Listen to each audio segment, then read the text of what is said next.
Shalom teman-teman, kembali lagi bersama saya di channel Good News. Di dalam channel ini kita akan membahas tentang iman kekristenan. Segala hal yang bersangkut paut dengan iman Kristen akan kita tuangkan di dalam channel ini melalui setiap video-video yang akan diupload melalui channel ini. Baik itu materi-materi tentang sejarah kekristenan, kesaksian murtadin, debat lintas iman, ataupun berita-berita terbaru dari dalam iman kekristenan. Sebelum mulai videonya, saya mohon dukungan teman-teman untuk menekan tombol subscribe, like, share, dan komen agar channel ini dapat berkembang dan dapat memberitakan kabar baik kepada semua orang.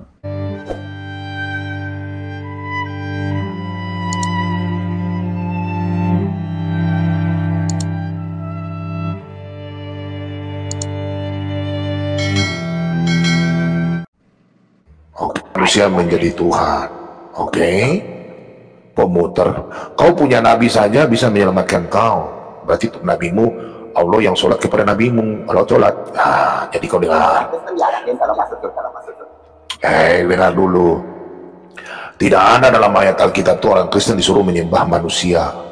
Orang Kristen menyembah dalam Allah itu roh, menyembah dalam roh dan kebenaran. Tidak ada orang Kristen menuhankan manusia, tidak ada orang Kristen menyembah manusia. Oke? Karena Yesus sendiri berkata, aku tidak membutuhkan hormat dari manusia. Oke? Sekarang saya balik tanya sama kamu. Dol, apakah kamu selamat? Apakah kamu selamat? Tunjukkan datanya bahwa Tuhanmu memberikan jaminan kau selamat masuk surga. Silakan. Oke. Kamu mengerti apa yang saya jelaskan ke tidak? Anda tidak mengikuti ajaran Yesus. Anda itu mengikuti goblok memang kau. Sekarang Yesus bilang menyembah dalam roh dan kebenaran. Itu ajaran Paulus atau kau saya pelan-pelan. Kau sudah kasih saya level 2.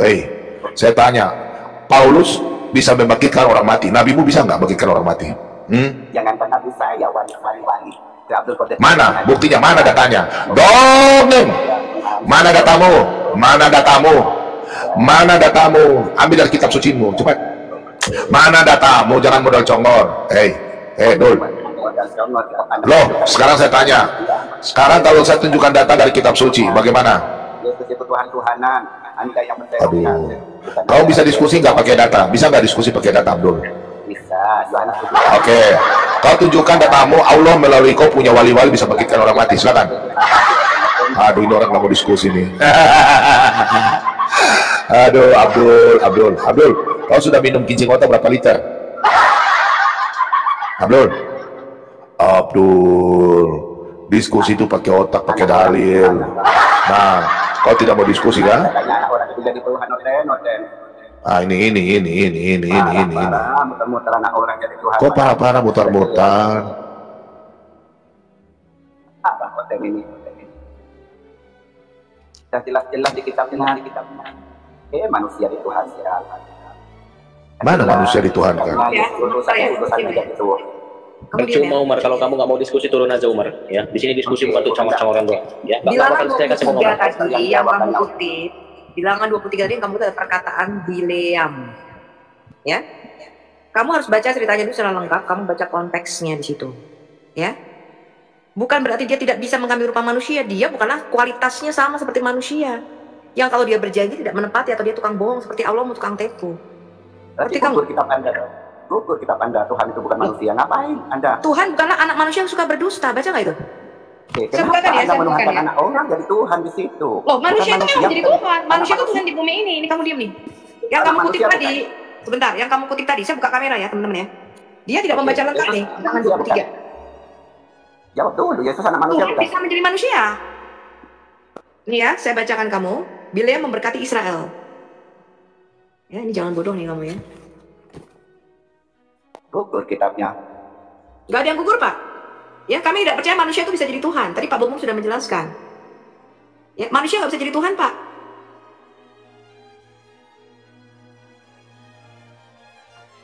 Bilangan 23 tadi yang kamu kutip adalah perkataan Bileam. Ya. Dikatakan begini nih. Ketika dia disuruh mengutuk bangsa Israel, dikatakan apa? Allah bukanlah manusia yang apa? Saya bacakan aja nih. Kami nggak seperti kamu, Pak, kalau suruh baca Quran nggak mau. Mau saya. Allah bukanlah manusia sehingga ia berdusta. Ngerti? Jadi kualitas Allah kita itu tidak seperti manusia yang sukanya berdusta.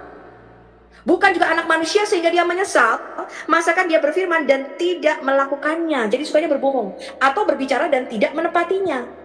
Jadi yang dimaksudkan di dalam bilangan 23 ini bukan Allah nggak bisa mengambil rupa manusia. Saya tunjukkan sama Anda nih, Allah mengambil rupa manusia dalam mengambil saya. Ya. Yang diambil bukannya siapa? Tapi kamu diam. Allah bukanlah manusia yang kalau dia berkata dia tidak tepati atau dia sukanya berdusta. Ini yang dimaksud. Jadi bukan Allah nggak bisa jadi manusia. Saya tunjukkan sama Anda. Bilangan ini adalah kitab Taurat Musa. Saya tunjukkan Anda di kitab yang sama di dalam Kejadian 18. Penulis yang sama, Allah menjadi manusia, Pak. Saya tunjukkan. Jadi Anda jangan suka berbohong ya. Jadi Yesus gitu Allahnya. Kemudian, diam kamu. Kemudian Tuhan menampakkan diri kepada Abraham dekat pohon tarbantin di Mamre, sedang ia duduk di pintu kemahnya, apa? Waktu hari panas terik, ketika ia mengangkat mukanya, Abraham melihat 3 orang berdiri di depannya. Lihat nih, Allah menampakkan diri dalam 3 rupa manusia laki-laki. Yesus di situ. Ngerti kamu? Yesus di situ. Yes, hanya sang firman yang bisa mengambil rupa manusia. Bapak nggak punya Kalau wujud. Yesus itu yes. Apaan kalau Yesus itu nampak? Sekarang kamu jawab saya. Mengapa di sini Abraham melihat Tuhan menampakkan diri dalam wujud 3 manusia laki-laki? Kamu jawab sama saya. Ya, saya jawab. Emangnya yang nampak laki-laki itu Yesus? Kamu jawab dulu. Kamu mengatakan Allah nggak bisa jadi manusia di Alkitab saya. Ini adalah kitab Bereshit.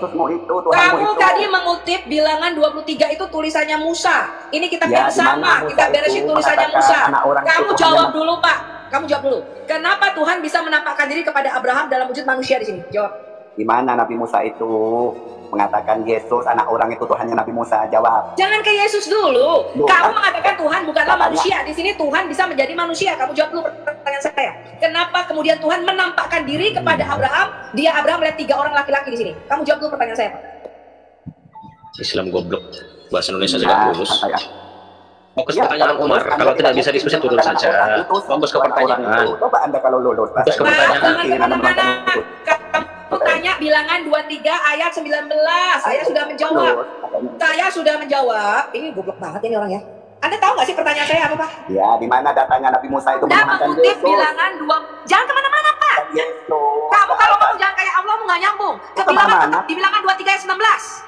Di situ tadi saya mengatakan bukan Allah nggak bisa jadi mengambil rupa manusia, tetapi Allah tuh nggak seperti manusia yang sukanya berdusta dan kalau berjanji nggak menepati, gitu loh Pak maksudnya. Goblok kau. Masa nggak tahu? Saya nggak nyambung, semua ini nggak nyambung. Kamu tadi bilang Allah nggak bisa jadi manusia. Bapak jawab saya tadi. Kenapa di Kejadian 18 ayat 1 Tuhan menampakkan diri kepada Abraham dalam wujud manusia? Bapak jawab saya. Yang Anda yakini kitab Nabi Musa tidak menuahkan Yesus, tolong, itu yang ditanya itu kenapa di situ Allah bisa menampakkan diri? Umar, kau dengar Umar ya, Umar, kau kan mencari kebenaran. Umar, tadi kan kau tanya bilangan 12 kan, 23, ya toh? Tuhan tidak bisa menjadi sebentar. Tuhan tidak bisa menjadi manusia, betul atau tidak? Kenapa Yesus jadi Tuhan? Jangan lari ke Yesus dulu, Islam. Tunjukkan Islam yang pintar. Tadi pertanyaanmu Yesus atau bilangan? Kan Yesus kan manusia. Aduh, darah Yesus. Gua tanya sama lu. Tadi yang kau tanya itu Yesus apa bilangan 23? Kau dengar, kalau kau menganggap bahwa bilangan 23 ayat 19 adalah Yesus, berarti hari ini kau mengakui bahwa Yesus adalah Tuhan, karena kau ngambil perjanjian lama, sedangkan Yesus belum lahir. Kau percaya bilangan 23 itu adalah Yesus? Saya tanya, apakah bilangan 23 itu adalah Yesus? Iya, anak orang, apakah Yesus sudah ada dalam perjanjian lama?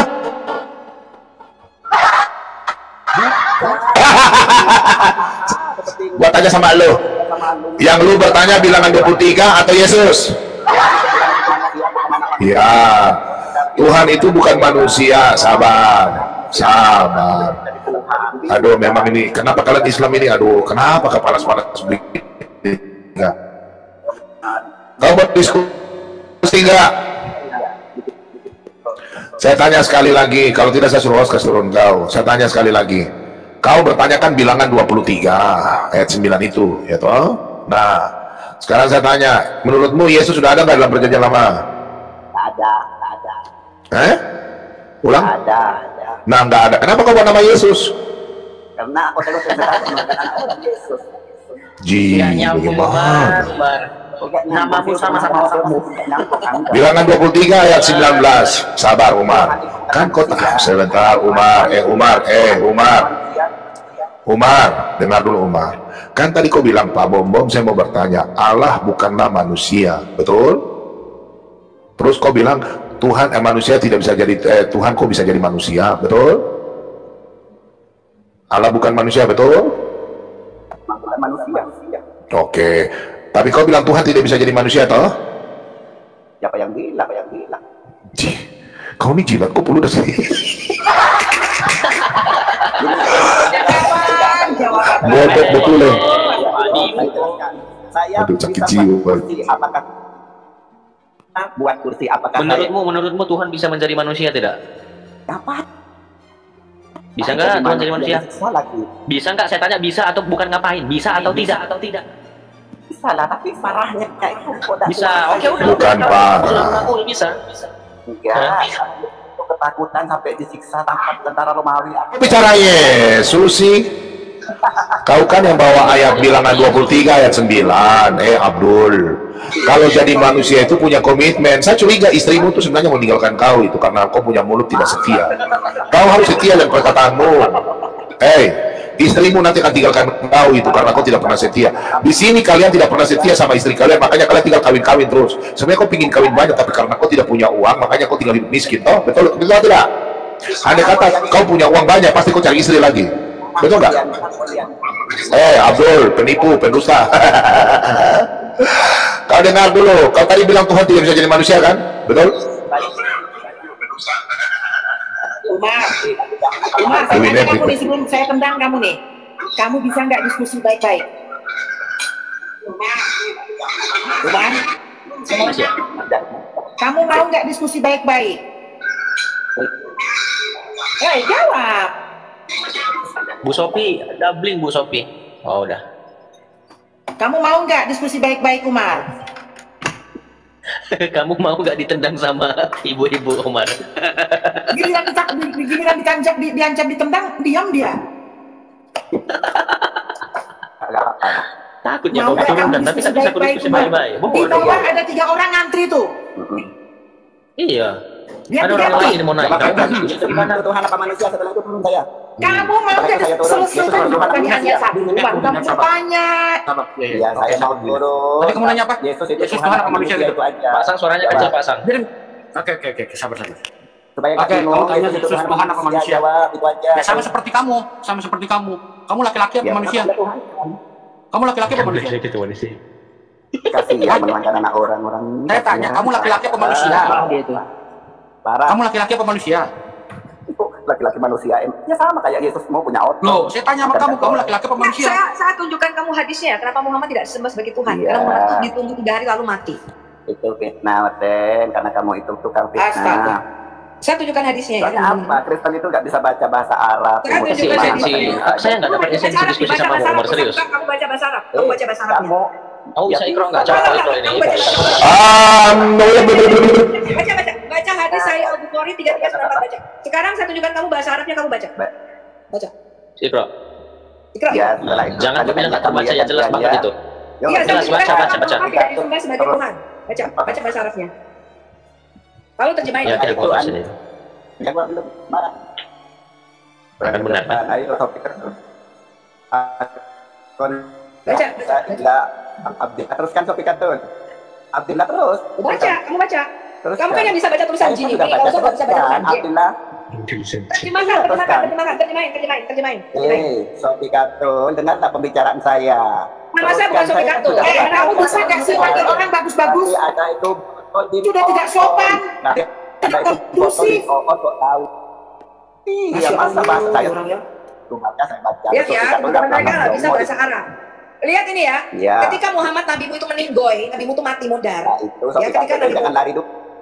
lihat ini, nabimu meninggoy. Demi Allah, katanya begini. Rasulullah katanya apa?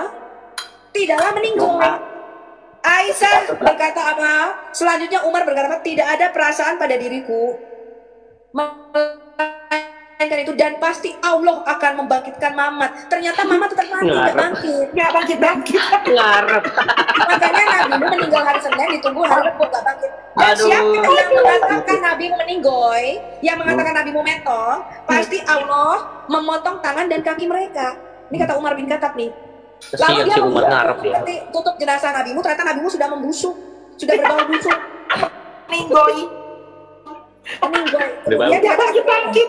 Sama kayak Allahmu tidak berdaya ternyata Umar. Allahmu tidak punya daya apa-apa ternyata Umar. Lalu Abu Bakar, Allah jalan. teman-teman dengar begini. Lalu Abu Bakar berkata begini nih, barang siapa yang menyembah Muhammad, ketahuilah sesungguhnya Muhammad sekarang sudah mati, sudah metong.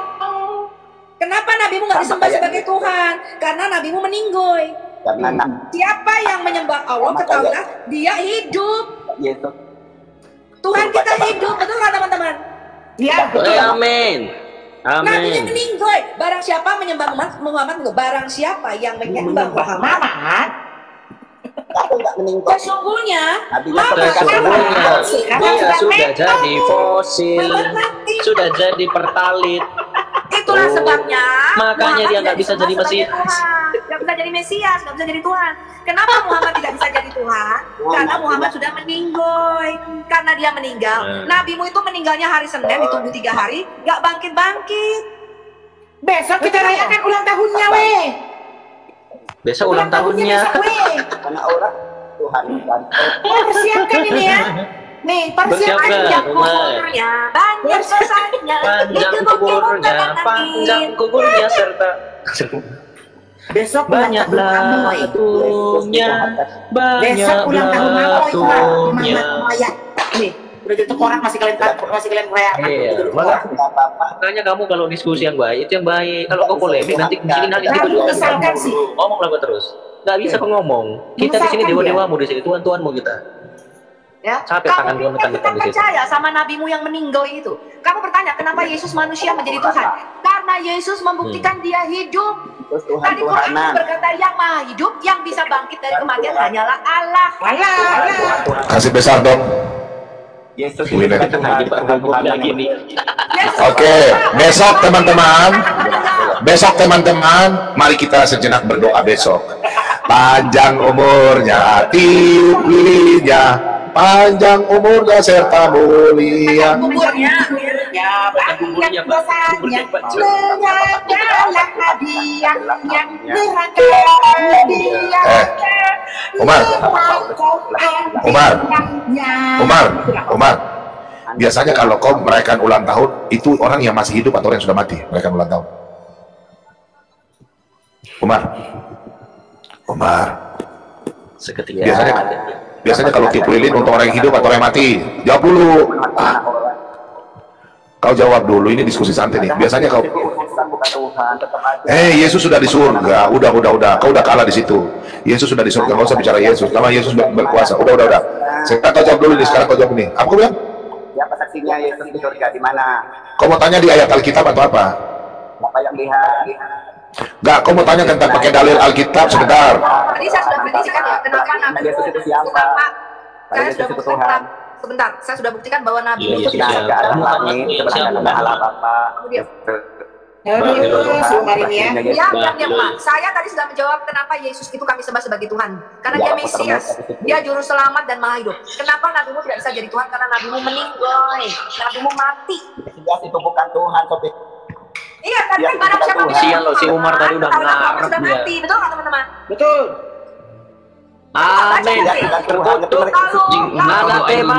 sahabat-sahabatnya yakin Allah akan membangkitkan Mamat. Ternyata Allah nggak bisa punya kuasa. Allah nggak punya kuasa apa-apa. Sahabatnya ngarep. Udah ngarep, udah zaman masih ngerti.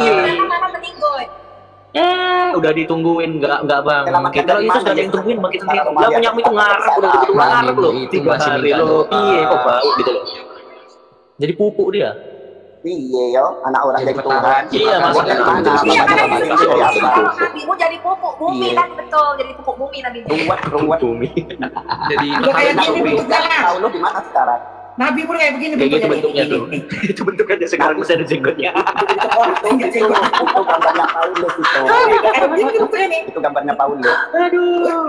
Tuh, masih lengket jenggotnya tuh. Ini. Pegang Apa ini? bulat, dia mulutnya warna putih lah gitu. Apa ini? Besok. Tuhan Aduh, itu Besok masuk ulang tahun banget ya. Mamoy, Mamat Mayat. Ulang tahun Mamoy besok. Islam. Mamat Mayat. Paulus itu. Kayak gaya ini sosok diskusi. Masa Paulus ini umurnya? Tuh. Ngarep kok ya. Aduh, ngarep. Udah ngarep, nggak dapat apa-apa. Kasihan. Iya deh loh. Sakit hati ya. Sama-sama 3 hari, yang satu bangkit, yang satu jadi pupuk. Iku piye. Makanya kamu kalau di situ tuh sih bener ya. Jadi bensin subsidi. Ya, nggak masalah. Asal nggak jadi bangkai aja, nggak masalah. Asal nggak jadi pupuk. Ya. Iya, si Mamat itu jadi bensin subsidi itu. Seberkas Muhammad hilang, jadi pupuk di bumi. Ditunggu 3 hari tapi tetap mati. Tuhan kok punya nonot Ya Nabimu meninggal hari Iya, Senin baru iya. ditunggu hari Rebo karena ditunggu masih- bangkit ternyata nggak bangkit jadi bangkek tadi. Yang luar biasanya, Tuhan punya- seandainya dia tidak mati dalam 3 hari dia akan hidup. Allah pasti akan menghidupkannya. Allahnya loh, tidak berdaya ternyata Allahmu. Ada kata pastinya ya Bu Inevi, ada kata pasti ya. Dia akan hidup kembali. Mana? Kasian banget loh. Udah pakai kata pasti, ngarep, nggak dapat apa-apa baru lagi. menangkapkan. Itu Allahmu. Inilah nanti yang dirayakan tuh. Udah begini bentuknya nih. Nah itu mau dirayakan besok tuh.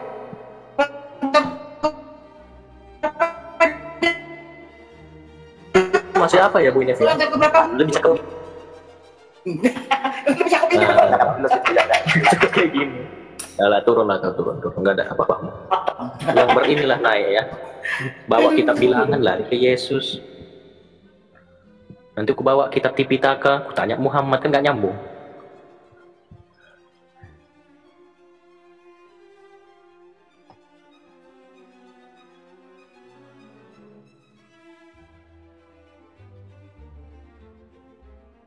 Tuhan bukan bahasa Indonesia saja nggak becus ya Mbak orang-orang Saracen ini, nggak tahu gimana ya. Nggak tahu kalian pernah belajar bahasa Indonesia atau enggak. Serafim bukanlah polisi, tapi Serafim bisa menjadi polisi, botol. Saracen tuh nggak ini belajar bahasa cacing tadi, nggak ngerti artinya mereka. Bahasa...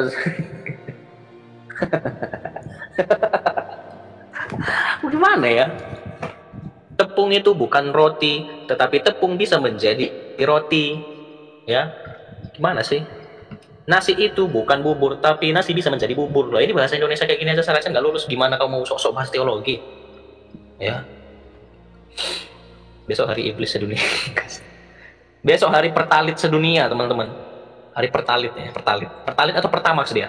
Mana itu yang subsidi, yang mana yang subsidi? Pertalit atau pertamax? Pertalit. Cocok lah itu haji Pertalit, itu subsidi. Pertalit aja dah cocok itu. Kalau pertamax jangan. Ngapain Nggak jadi cocok. mahal-mahal Jadi itu? pertalit aja. Ada yang bilang solar itu, Ben. Solar yang bau gitu, yang bau solar. Astagfirullahaladzim. Sebentar ya.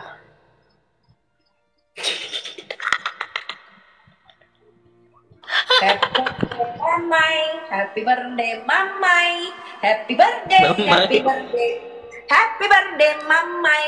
Panjang kuburnya, banyak dosanya, digebuki mungkar sama nangkir, jadi cacing busuk baunya. Dress code-nya besok pakai polkadot soalnya. Coba kenapa? Yang buat yang dulu punya baju polkadot beli sekarang. Ya, kalian selalu menanyakan Yesus Tuhan. Kalau Yesus itu Tuhan, dia membuktikan dia hidup kok. Tadi kan kriterianya berkata barang siapa menyembah Muhammad, ketahuilah Muhammad metong, betul? Iya, artinya kalau tidak metong, nggak bangkit, nggak hidup, berarti dia metong, meninggoy, jangan kau sembah. berarti kan logikanya Yesus apa Bu Sofi? Kalau tidak metong berarti kan bisa disembah kan, harus.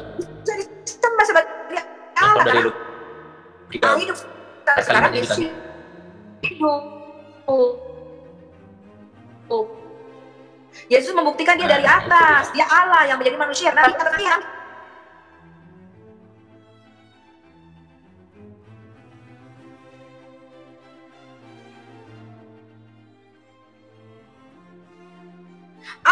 Puan apa, Bu? Sahabatnya nggak kebawaan itu sama mayat 3 hari itu, nggak bau busuk apa itu? mau Kan mau dalam dikubur hadis nggak Nabi kita diizinkan. yang lengkapnya. Iya, Abu Bakar berkata, kuburkan Kan Nabi itu sahabat-sahabatnya karena naruh dia gitu. berbau busuk. Udah berbau Iya. busuk, Muhammad kulitnya Kalau udah misalnya menghitam, tadi berbau udah busuk, mungkin nggak dikubur juga. busuk. Iya, diawetin tuh. Dibalsem kayak orang Tapi Mesir ya. Santo masih ada loh yang awet jasadnya. Masa kalah sama Santo si nabi palsu itu? Tapi Iya, Kenapa kuburannya nggak berani dibuka? Kalau mayatnya Muhammad masih utuh, seperti Santo Santa itu yang hidup suci kudus, berarti dia orang suci, orang kudus, betul? Tapi kalau nabimu metong, membusuk, berbau busuk, jadi cacing, jadi pertama, lu jangan sembah dia, jangan ikuti nabi yang metong. Bu Sophie, Rambutnya aja itu pernah dinampakkan ya dari TV Saudi Arabia kayak Yusuf kok, kayak nggak pernah disisir. Katanya giginya Muhammad ada, rambutnya Muhammad ada, sendalnya Muhammad ada, buka dong kuburannya. nya ada nggak? Iya, pernah ada.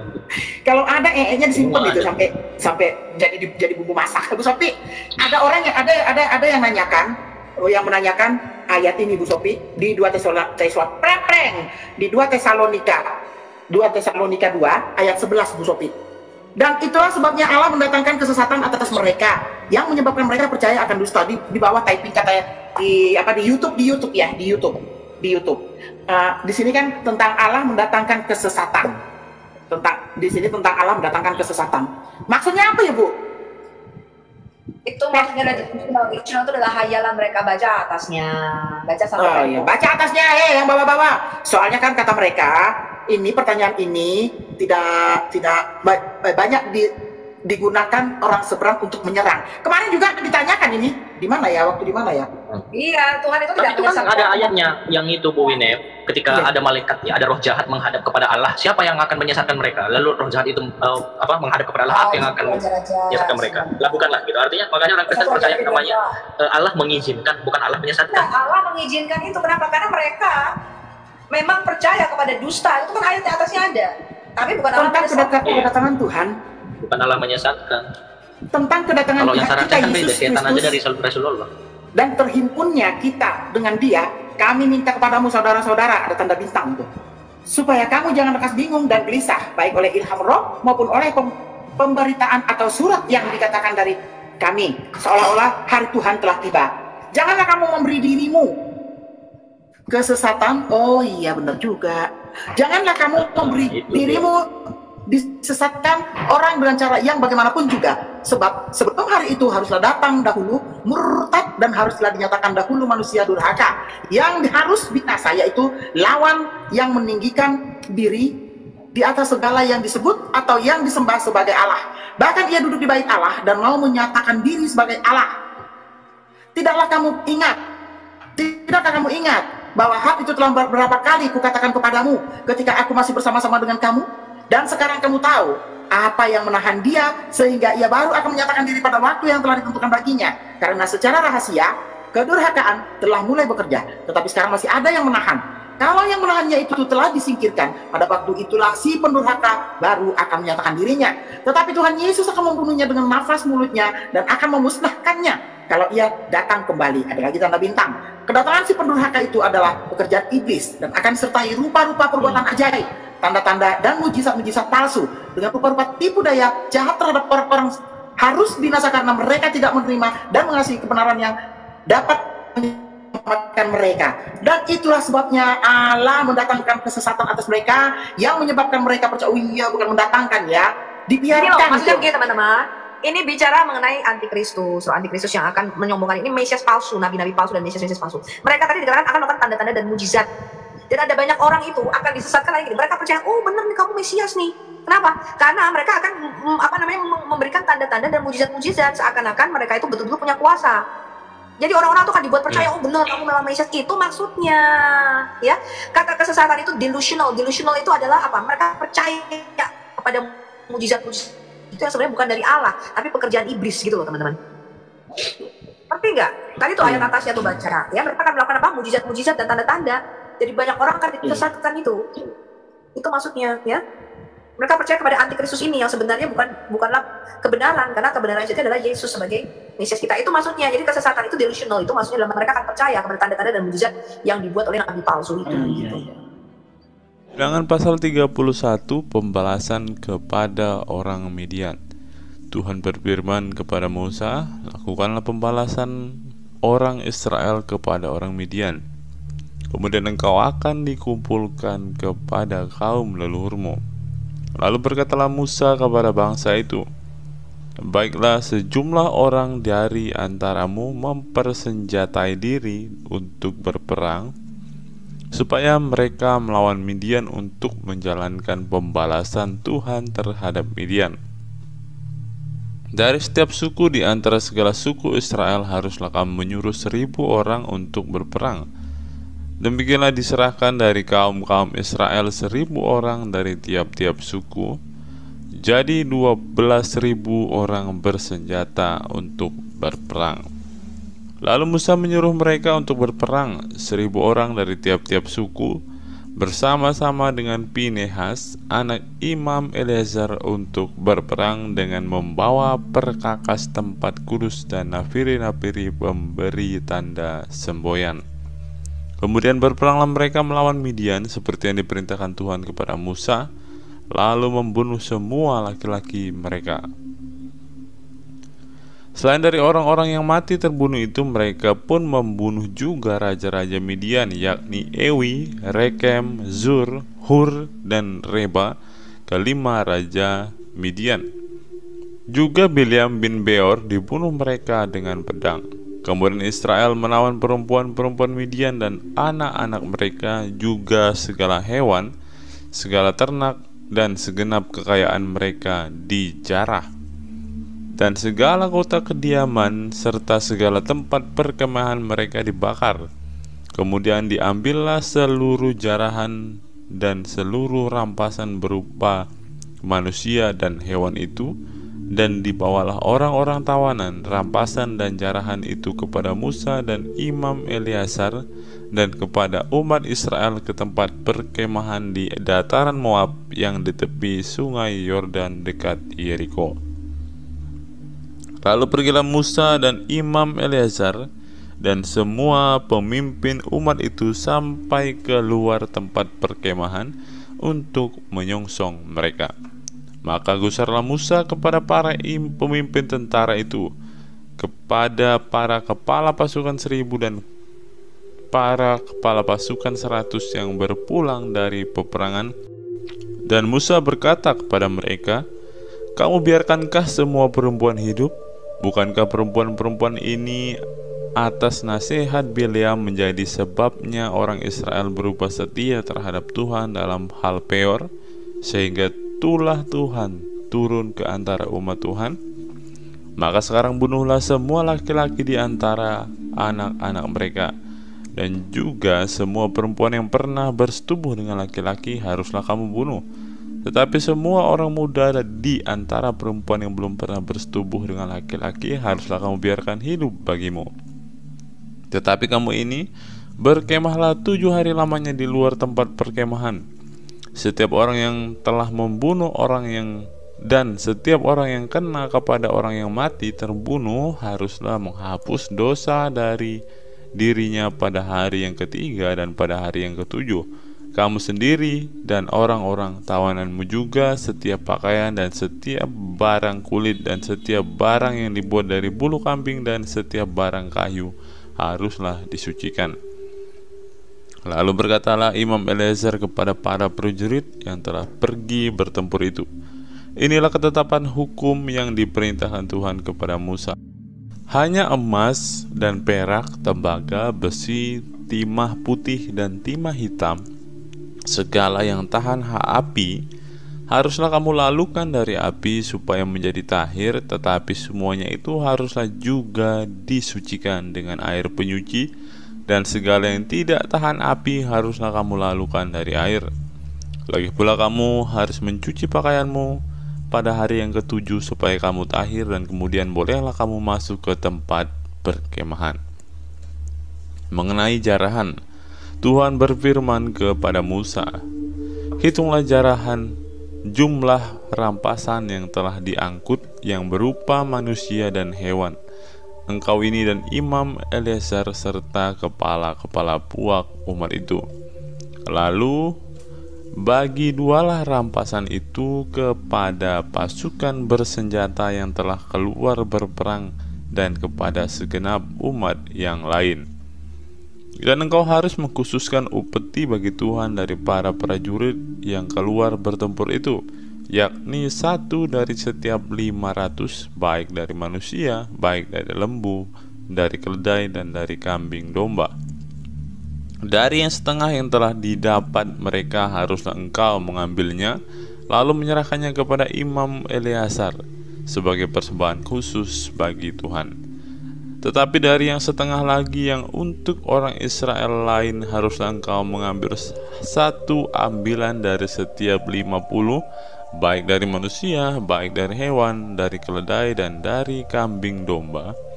Jadi dari segala hewan, lalu menyerahkan semuanya kepada orang Lewi memelihara kemah suci Tuhan. Kemudian Musa dan Imam Eleazar melakukan seperti yang diperintahkan Tuhan kepada Musa. Ada perampasan, yakni yang masih tinggal dari apa yang telah dijarah laskar itu berjumlah 675.000 ekor kambing domba dan 72.000 ekor lembu dan 61.000 ekor keledai. Selanjutnya orang-orang, yaitu perempuan-perempuan yang belum pernah bersetubuh dengan laki-laki, seluruhnya 32.000 orang. Yang setengah yang menjadi bagian orang-orang yang telah keluar berperang itu jumlahnya 337.500 ekor kambing domba. Jadi upeti bagi Tuhan dari kambing domba itu ada 675 ekor lembu 36.000 ekor. Jadi upetinya bagi Tuhan ada 72 ekor. Keledai-keledai 30.500 ekor. Jadi upetinya bagi Tuhan ada 61 ekor. Dan orang-orang 16.000 orang. Jadi upetinya bagi Tuhan 32 orang. Lalu Musa menyerahkan upeti yang dikhususkan bagi Tuhan itu kepada Imam Eleazar seperti yang diperintahkan Tuhan kepada Musa. Yang setengah lagi yang menjadi bagian orang Israel lain, yang dipisahkan Musa dari bagian orang-orang yang telah berperang itu, yaitu yang setengah yang menjadi bagian umat yang lain, domba 337.500 ekor, lembu-lembu 36.000 ekor, keledai-keledai 30.500 ekor, dan orang-orang 16.000 orang. Lalu Musa mengambil dari yang setengah yang menjadi bagian orang Israel lain itu 1 ambilan dari setiap 50, baik dari manusia, baik dari hewan, kemudian menyerahkan semuanya kepada orang Lewi dan memelihara kemah suci seperti yang diperintahkan Tuhan kepada Musa. Lalu mendekatlah para pemimpin tentara, yakni kepala-kepala pasukan 1.000 dan kepala-kepala pasukan 100 kepada Musa, serta berkata kepadanya, hamba-hambamu ini telah menghitung jumlah prajurit yang ada di bawah kuasa kami, dan dari mereka tidak ada seorang pun yang hilang. Sebab itu kami mempersembahkan sebagian persembahan kepada Tuhan apa yang didapat masing-masing, yakni barang-barang emas, gelang kaki, gelang tangan, cincin, materai, anting-anting, dan kerongsang untuk mengadakan pendamaian bagi nyawa kami di hadapan Tuhan. Maka Musa dan Imam Eleazar menerima dari mereka emas itu semuanya barang-barang tumpaan, dan segala emas persembahan khusus yang dipersembahkan mereka kepada Tuhan, yakni yang dari pihak kepala-kepala pasukan 1.000 dan kepala-kepala pasukan 100 ada 16.750 sikal beratnya. Tetapi prajurit-prajurit itu masing-masing telah mengambil jarahan bagi dirinya sendiri. Setelah Musa dan Imam Eleazar menerima emas itu dari pihak kepala-kepala pasukan 1.000 dan kepala-kepala pasukan 100, maka mereka membawanya ke dalam kemah pertemuan sebagai peringatan di hadapan Tuhan untuk mengingat orang Israel. Bilangan 32, penyerahan daerah sebelah timur Sungai Yordan. Adapun Bani Ruben dan Bani Gad ternaknya banyak, bahkan sangat banyak sekali. Ketika mereka melihat tanah Yaezer dan tanah Gilead, tampaklah tempat itu yang baik untuk peternakan.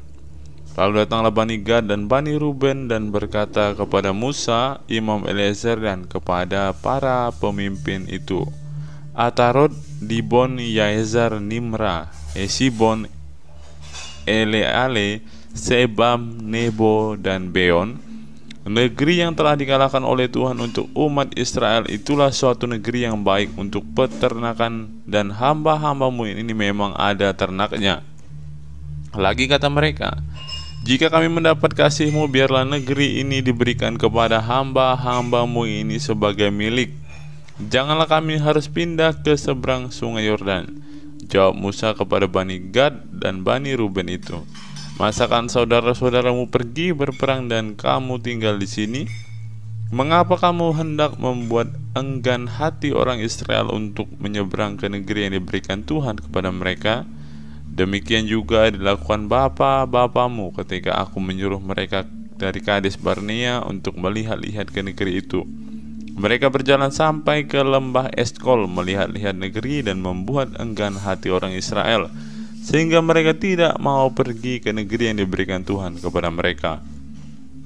Maka bangkitlah murka Tuhan pada waktu itu, dan ia bersumpah bahwasannya orang-orang yang telah berjalan dari Mesir yang berumur 20 tahun ke atas tidak akan melihat negeri yang kujanjikan dengan bersumpah kepada Abraham, Ishak, dan Yakub, oleh karena tidak mengikuti aku dengan sepenuh hatinya, kecuali Kaleb bin Yefune orang Kenas itu dan Yosua bin Nun, sebab keduanya mengikuti Tuhan dengan sepenuh hatinya. Sebab itu bangkitlah murka Tuhan kepada orang Israel, sehingga ia membuat mereka mengembara pada padang gurun 40 tahun lamanya, sampai habis mati segenap angkatan yang telah berbuat jahat di mata Tuhan. Dan sekarang kamu bangkit ganti bapa-bapamu, suatu kawanan orang-orang berdosa, untuk menambah lagi murka Tuhan yang menyala-nyala kepada orang Israel itu. Jika kamu berbalik membelakangi dia, maka kamu akan lebih lama lagi dibiarkannya tinggal di padang gurun, dan kamu akan membawa kemusnahan atas seluruh bangsa ini. Tetapi mendekatlah mereka kepadanya serta berkata, kami hendak mendirikan kandang-kandang kambing domba di sini untuk ternak kami dan kota-kota untuk anak-anak kami. Tetapi kami sendiri akan mempersenjatai diri, dan dengan bersegera kami akan berjalan di depan orang Israel sampai kami membawa mereka ke tempatnya. Sementara itu anak-anak kami akan tinggal dalam kota-kota yang berkubu oleh karena penduduk negeri ini. Kami tidak akan pulang ke rumah kami sampai setiap orang Israel memperoleh milik pusakanya. Sebab kami tidak mau menerima milik pusaka di seberang sungai Yordan sana, dan seterusnya.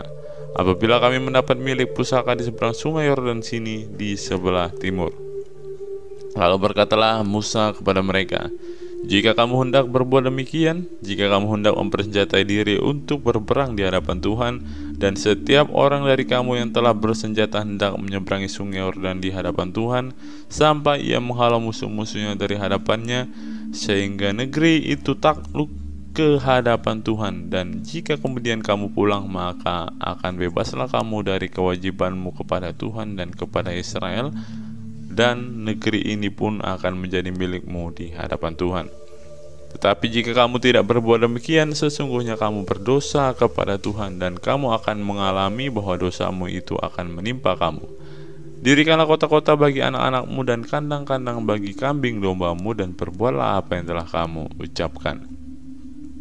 Maka berkatalah Bani Gad dan Bani Ruben itu kepada Musa, hamba-hambamu ini akan berbuat seperti yang diperintahkan Tuanku. Anak-anak, istri-istri kami, ternak, dan hewan kami akan tinggal di sini di kota-kota Gilead. Tetapi hamba-hambamu ini akan menyeberang di hadapan Tuhan untuk bertempur, yakni setiap orang yang bersenjata untuk berperang seperti yang dikatakan Tuanku. Lalu Musa memberi perintah mengenai mereka kepada Imam Eleazar dan kepada Yosua bin Nun dan kepada kepala-kepala puak dari pasukan suku-suku Israel. Maka Musa berkata kepada mereka, jika Bani Gad dan Bani Ruben itu telah menyeberangi sungai Yordan bersama-sama dengan kamu untuk berperang di hadapan Tuhan, yakni semuanya orang yang bersenjata untuk berperang, dan jika negeri itu telah takluk kepadamu, maka haruslah kamu memberikan tanah Gilead kepada mereka sebagai milik. Tetapi jika mereka tidak menyeberang dengan bersenjata bersama-sama dengan kamu, maka haruslah mereka menerima tanah miliknya di tengah-tengahmu di tanah Kanaan. Lalu Bani Gad dan Bani Ruben itu menjawab, apa yang difirmankan Tuhan kepada hamba-hambamu ini akan kami lakukan. Kami sendiri akan menyeberang dengan bersenjata di hadapan Tuhan di tanah Kanaan, tetapi bagi kami tetaplah tanah milik pusaka kami di seberang sungai Yordan sini. Lalu Musa memberikan kepada mereka, kepada Bani Gad, kepada Bani Ruben, dan kepada setengah suku Manasye bin Yusuf, kerajaan Sihon raja orang Amori dan kerajaan Og raja Basan, yakni negeri mereka beserta kota-kota yang di seluruh negeri itu dengan daerah-daerah setiap kota itu. Maka Bani Gad membangun kota-kota Dibon, Atarot, Aroer, Atarot Sofan, Yaezer, Yokbeha, Bet Nimra, Bet Haran sebagai kota-kota yang berkubu dan sebagai tempat kandang-kandang kambing domba. Dan Bani Ruben membangun kota-kota Hesibon, Eleale, Kiryataim, Nebo, Baalmeon dengan mengganti nama-namanya dan Sibma, dan mereka memberi nama lain kepada kota-kota yang dibangun mereka itu. Bani Makir bin Manasye pergi ke Gilead, mereka merebutnya dan menghalau orang Amori yang ada di sana. Lalu Musa memberikan Gilead kepada Makir bin Manasye dan diamlah ia di sana. Yair anak Manasye pergi merebut dusun-dusunnya dan menamai Hawat Yair. Nabot pergi merebut Kenat dengan segala anak kotanya dan menamainya Nobah menurut namanya sendiri. Bilangan 33. Tempat-tempat persinggahan orang Israel di padang gurun. Inilah tempat-tempat persinggahan orang Israel setelah mereka keluar dari Mesir, pasukan demi pasukan di bawah pimpinan Musa dan Harun. Musa menuliskan perjalanan mereka dari tempat persinggahan ke tempat persinggahan sesuai dengan titah Tuhan, dan inilah tempat-tempat persinggahan mereka dalam perjalanan mereka. Mereka berangkat dari Rameses pada bulan yang pertama, pada hari yang ke-15 bulan yang pertama itu. Pada hari sesudah Paskah berjalanlah orang Israel keluar oleh tangan yang dinaikkan di depan mata semua orang Mesir. Sementara orang Mesir sedang menguburkan orang-orang yang telah dibunuh Tuhan di antara mereka, yakni semua anak sulung. Sebab Tuhan telah menjatuhkan hukuman-hukuman kepada para allah mereka. Berangkatlah orang Israel dari Rameses lalu berkemah di Sukot. Mereka berangkat dari Sukot lalu berkemah di Etam yang di tepi padang gurun. Mereka berangkat dari Etam lalu balik kembali ke Pihahirot yang di depan Baal Sepon, kemudian berkemah di tetangan Migdol. Mereka berangkat dari Pihahirot dan lewat dari tengah-tengah laut ke padang gurun. Lalu mereka berjalan 3 hari perjalanan jauhnya di padang gurun Etam, kemudian mereka berkemah di Mara. Mereka berangkat dari Mara lalu sampai ke Elim. Di Elim ada 12 mata air dan 70 pohon korma. Di sanalah mereka berkemah. Mereka berangkat dari Elim lalu berkemah di tepi laut Teberau. Mereka berangkat dari laut Teberau lalu berkemah di padang gurun Sin. Mereka berangkat dari padang gurun Sin lalu berkemah di Dofka. Mereka berangkat dari Dofka lalu berkemah di Alus. Mereka berangkat dari Alus lalu berkemah di Rafidim, dan di sana tidak ada air minum untuk bangsa itu. Mereka berangkat dari Rafidim lalu berkemah di padang gurun Sinai. Mereka berangkat dari padang gurun Sinai lalu berkemah di Kibrot Ta'awa. Mereka berangkat dari Kibrot Ta'awa lalu berkemah di Hazerot. Mereka berangkat dari Hazerot lalu berkemah di Ritma. Mereka berangkat dari Ritma lalu berkemah di Rimon Peros. Mereka berangkat dari Rimon Peros lalu berkemah di Libna. Mereka berangkat dari Libna lalu berkemah di Risa. Mereka berangkat dari Risa lalu berkemah di Kehelata. Mereka berangkat dari Kehelata lalu berkemah di Haris Syafer. Mereka berangkat dari Haris Syafer lalu berkemah di Harada. Mereka berangkat dari Harada lalu berkemah di Makelot. Mereka berangkat dari Makelot lalu berkemah di Tahat. Mereka berangkat dari Tahat lalu berkemah di Tarah. Mereka berangkat dari Tarah lalu berkemah di Mitka. Mereka berangkat dari Mitka lalu berkemah di Hasmona. Mereka berangkat dari Hasmona lalu berkemah di Moserot. Mereka berangkat dari Moserot lalu berkemah di Bene Yaakan. Mereka berangkat dari Bene Yaakan lalu berkemah di Hor-Gidgad. Mereka berangkat dari Hor-Gidgad lalu berkemah di Yotbata. Mereka berangkat dari Yotbata lalu berkemah di Abrona. Mereka berangkat dari Abrona lalu berkemah di Ezion Geber. Mereka berangkat dari Ezion Geber lalu berkemah di padang gurun Zin, yaitu Kades. Mereka berangkat dari Kades lalu berkemah di Gunung Hor di perbatasan tanah Edom. Ketika itu Imam Harun naik ke Gunung Hor sesuai dengan titah Tuhan, dan di situ ia mati pada tahun ke-40 sesudah orang Israel keluar dari tanah Mesir. Pada bulan yang kelima pada tanggal 1 bulan itu, Harun berumur 123 tahun ketika ia mati di padang Gunung Hor. Pada waktu itu Raja negeri Arad, orang Kanaan itu yang tinggal di tanah Negeb di tanah Kanaan, mendengar kabar tentang kedatangan orang Israel. Berangkatlah mereka dari Gunung Hor lalu berkemah di Zalmona. Mereka berangkat dari Zalmona lalu berkemah di Punon. Mereka berangkat dari Punon lalu berkemah di Obot. Mereka berangkat dari Obot lalu berkemah dekat reruntuhan di Abiram daerah Moab. Mereka berangkat dari reruntuhan itu lalu berkemah di Dibon-Gad. Mereka berangkat dari Dibon-Gad lalu berkemah di Almon Diblathaim. Mereka berangkat dari Almon Diblathaim lalu berkemah di pegunungan Abarim di depan Nebo. Mereka berangkat dari pegunungan Abarim lalu berangkat dari dataran Moab itu ke tepi sungai Yordan dekat Yeriko. Mereka berkemah di tepi sungai Yordan dari Bet Yesimot sampai ke Abel Sitim di dataran Moab. Apa yang harus dilakukan sesudah tanah Kanaan direbut? Tuhan berfirman kepada Musa di dataran Moab di tepi sungai Yordan dekat Yeriko. Berbicaralah kepada orang Israel dan katakan kepada mereka, apabila kamu menyeberangi sungai Yordan ke tanah Kanaan, maka haruslah kamu menghalau semua penduduk negeri itu dari depanmu dan membinasakan segala batu berukir kepunyaan mereka. Juga harus kamu membinasakan segala patung tuangan mereka dan memusnahkan segala bukit pengorbanan mereka.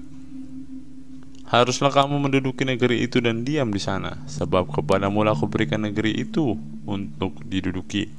Maka haruslah kamu membagi negeri itu sebagai milik pusaka dengan membuang undi menurut kaummu. Kepada yang besar jumlahnya haruslah kamu memberikan milik pusaka yang besar, dan kepada yang kecil jumlahnya haruslah kamu memberikan milik pusaka yang kecil, yang ditunjuk oleh undi bagi masing-masing. Itulah bagian undiannya menurut suku nenek moyangmu, haruslah kamu membagi milik pusaka itu.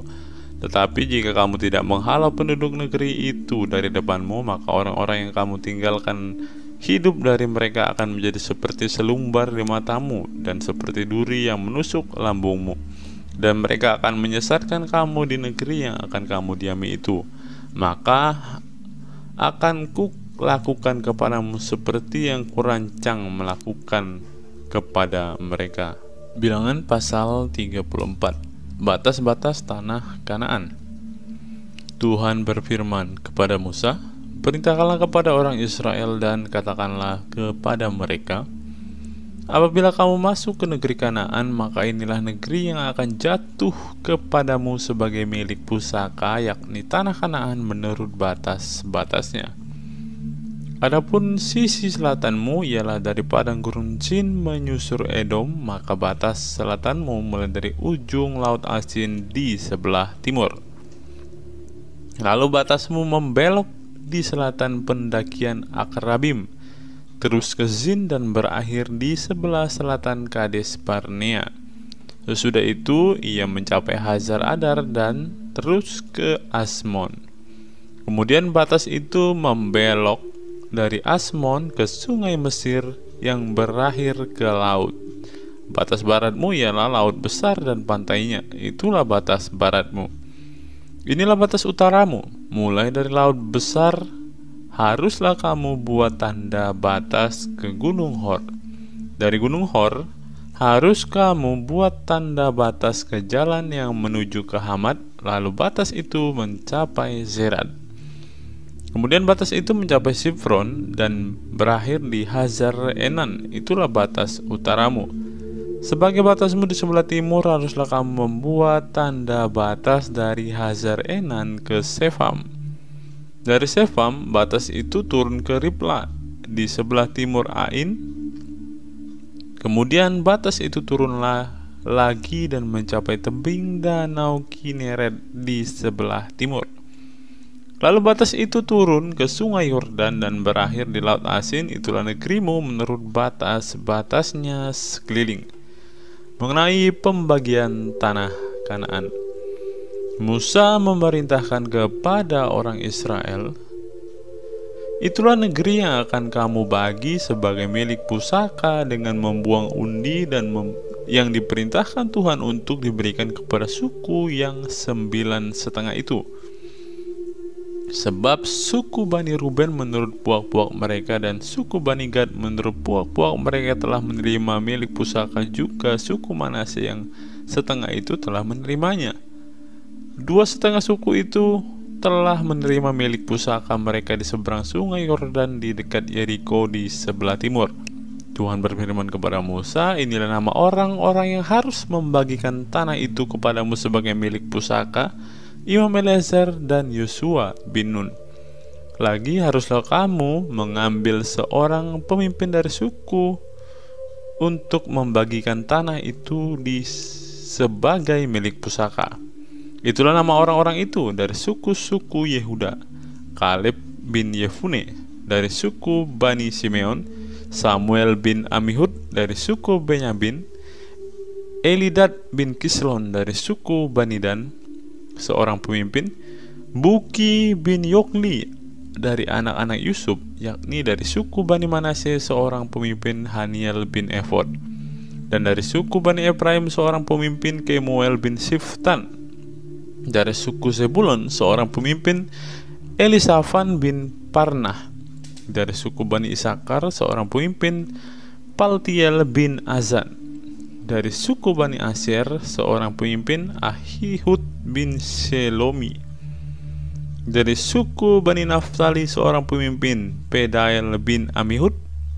Itulah orang-orang yang diperintahkan Tuhan untuk membagikan milik pusaka kepada orang Israel di tanah Kanaan. Bilangan pasal 35. Kota-kota orang Lewi. Tuhan berfirman kepada Musa di dataran Moab di tepi sungai Yordan di dekat Yeriko, perintahkanlah kepada orang Israel supaya dari milik pusaka kepunyaannya diberikan mereka kota-kota kepada orang Lewi untuk didiami. Juga haruslah kamu memberikan kepada orang Lewi tanah-tanah pengembalaan yang di sekeliling kota-kota itu. Kota-kota itu akan menjadi kepunyaan mereka untuk didiami, dan tanah-tanah pengembalaannya untuk hewan yang mereka miliki dan untuk segala ternak mereka yang lain. Tanah-tanah pengembalaan kota-kota yang harus kamu berikan kepada orang Lewi itu ialah dari tembok kota keluar 1.000 hasta berkeliling. Di luar kota itu haruslah kamu mengukur 2.000 hasta di sisi timur dan 2.000 hasta di sisi selatan dan 2.000 hasta di sisi barat dan 2.000 hasta di sisi utara, sehingga kota itu berada di tengah-tengahmu. Itulah bagi mereka tanah-tanah pengembalaan kota-kota. Mengenai kota-kota yang harus kamu berikan kepada orang Lewi itu, ialah 6 kota perlindungan yang harus kamu berikan supaya orang pembunuh dapat melarikan diri ke sana. Di samping itu haruslah kamu memberikan 42 kota. Segala kota yang harus kamu berikan kepada orang Lewi itu berjumlah 48 kota, semuanya dengan tanah-tanah pengembalaannya.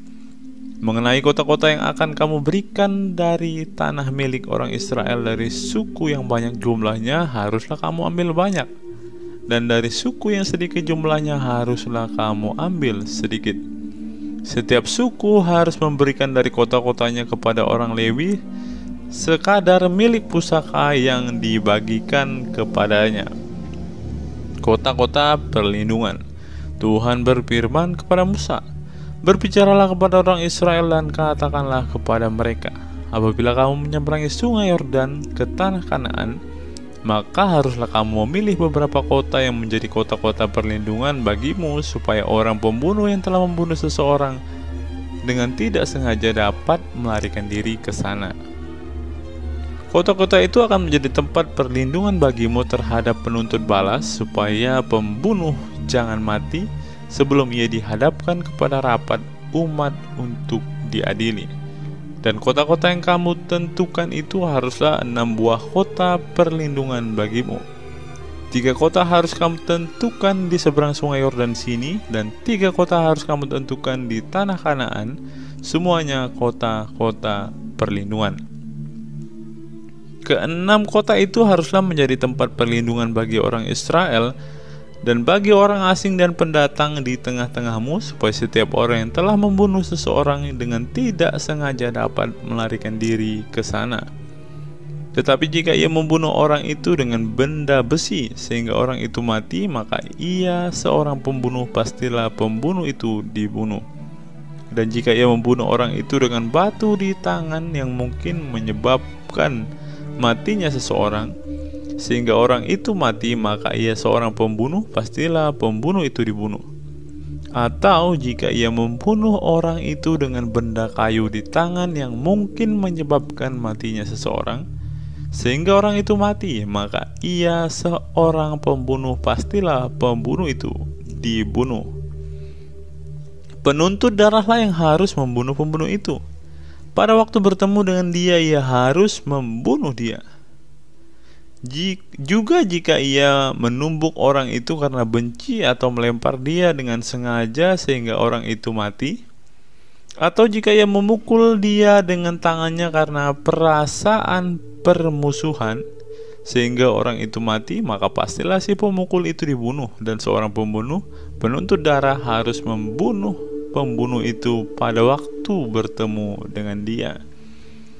Tetapi jika ia sekonyong-konyong menumbuk orang itu dengan tidak ada perasaan permusuhan atau tidak sengaja melemparkan sesuatu benda kepadanya, atau dengan kurang ingat menjatuhkan kepada orang itu sesuatu batu yang mungkin menyebabkan matinya seseorang sehingga orang itu mati, sedangkan dia tidak merasa bermusuh dengan orang itu, juga tidak mengikhtiarkan celakanya, maka haruslah rapat umum mengadili orang yang membunuh itu dan penuntut darah menurut hukum ini.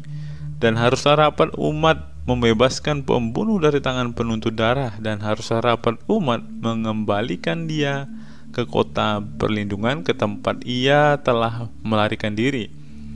Disitulah ia harus tinggal sampai matinya imam besar yang telah diurapi dengan minyak yang kudus. Tetapi jika terjadi bahwa pembunuh itu keluar dari batas kota perlindungan tempat ia melarikan diri, dan penuntut darah mendapat dia di luar batas kota perlindungannya, dan penuntut darah membunuh pembunuh itu, maka tidaklah ia berhutang darah.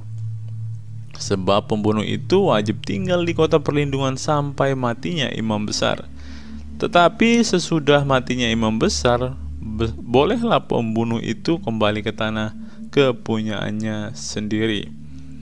Itulah semuanya yang harus menjadi ketetapan hukum bagi turun-temurun di segala tempat kediamanmu. Setiap orang yang telah membunuh seseorang haruslah dibunuh sebagai pembunuh menurut keterangan saksi-saksi. Tetapi kalau hanya satu orang saksi saja tidak cukup untuk memberi keterangan terhadap seseorang dalam perkara hukuman mati.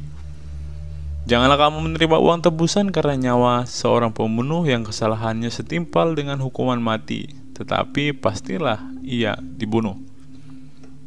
Juga janganlah kamu menerima uang tebusan karena seseorang telah melarikan diri ke kota perlindungannya, supaya boleh kembali untuk diam di tanahnya sebelum matinya imam besar. Jadi janganlah kamu mencemarkan negeri tempat tinggalmu, sebab darah itulah yang mencemarkan negeri itu.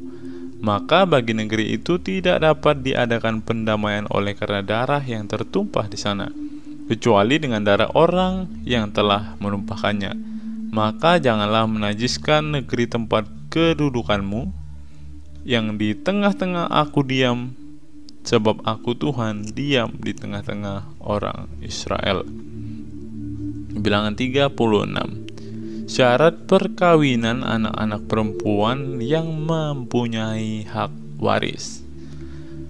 Mendekatlah kepala-kepala puak dari kaum Bani Gilead bin Makir bin Manasye, salah satu dari kaum keturunan Yusuf, dan berbicaralah di depan Musa dan pemimpin-pemimpin kepala-kepala suku Israel, kata mereka, Tuhan telah memerintahkan tuanku untuk memberikan tanah itu kepada orang Israel sebagai milik pusaka dengan membuang undi.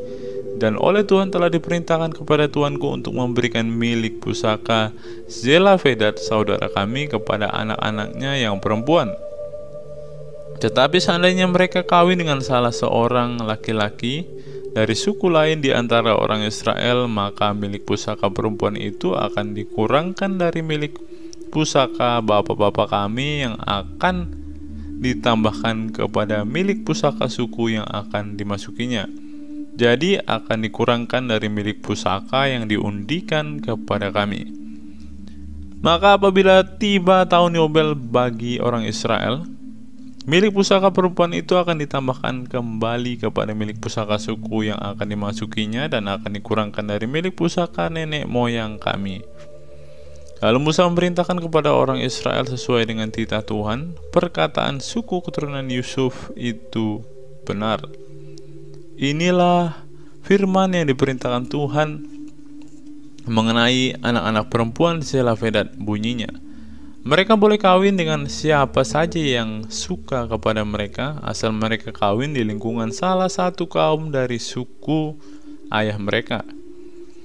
Sebab milik pusaka orang Israel tidak boleh beralih dari suku ke suku, tetapi orang Israel haruslah masing-masing memegang milik pusaka suku nenek moyangnya. Jadi setiap anak perempuan di antara suku-suku orang Israel yang telah mewarisi milik pusaka haruslah kawin dengan seorang dari salah satu kaum yang termasuk suku ayahnya, supaya setiap orang Israel mewarisi milik pusaka nenek moyangnya. Sebab milik pusaka itu tidak boleh beralih dari suku ke suku, tapi suku-suku orang Israel haruslah masing-masing memegang milik pusakanya sendiri. Seperti ini diperintahkan Tuhan kepada Musa, demikianlah diperbuat anak-anak perempuan Zelafedat. Maka Mahla, Tirza, Hokla, Milka, dan Noa, anak-anak perempuan Zelafedat kawin dengan anak-anak lelaki dari pihak saudara-saudara ayah mereka. Mereka kawin dengan laki-laki dari kaum-kaum Bani Manasye bin Yusuf, sehingga milik pusaka mereka tetap tinggal pada suku kaum ayahnya.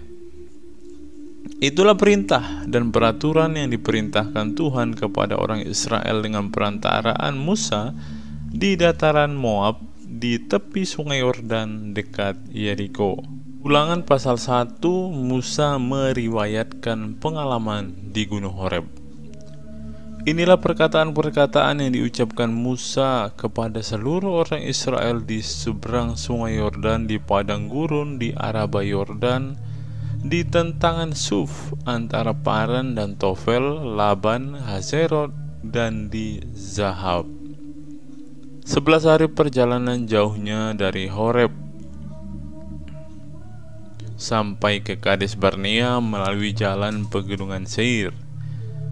Pada tanggal 1 bulan 11 tahun ke-40 berbicaralah Musa kepada orang Israel sesuai dengan segala yang diperintahkan Tuhan kepadanya demi mereka. Setelah ia memukul kala Sihon raja orang Amori dan diam di Hesibon, dan Og raja negeri Basan yang diam di Asitarot dekat Edrei di seberang sungai Yordan di tanah Moab, mulailah Musa menguraikan hukum Taurat ini, katanya. Tuhan Allah kita telah berfirman kepada kita di Horeb demikian, telah cukup lama kamu tinggal di gunung ini, majulah, berangkatlah, pergilah ke pegunungan orang Amori dan kepada semua tetangga mereka di Araba Yordan, di pegunungan di daerah bukit, di tanah Negeb dan di tepi pantai laut, yakni negeri orang Kanaan, dan ke gunung Libanon sampai ke Efrat, sungai besar itu. Ketahuilah, aku telah menyerahkan negeri itu kepadamu.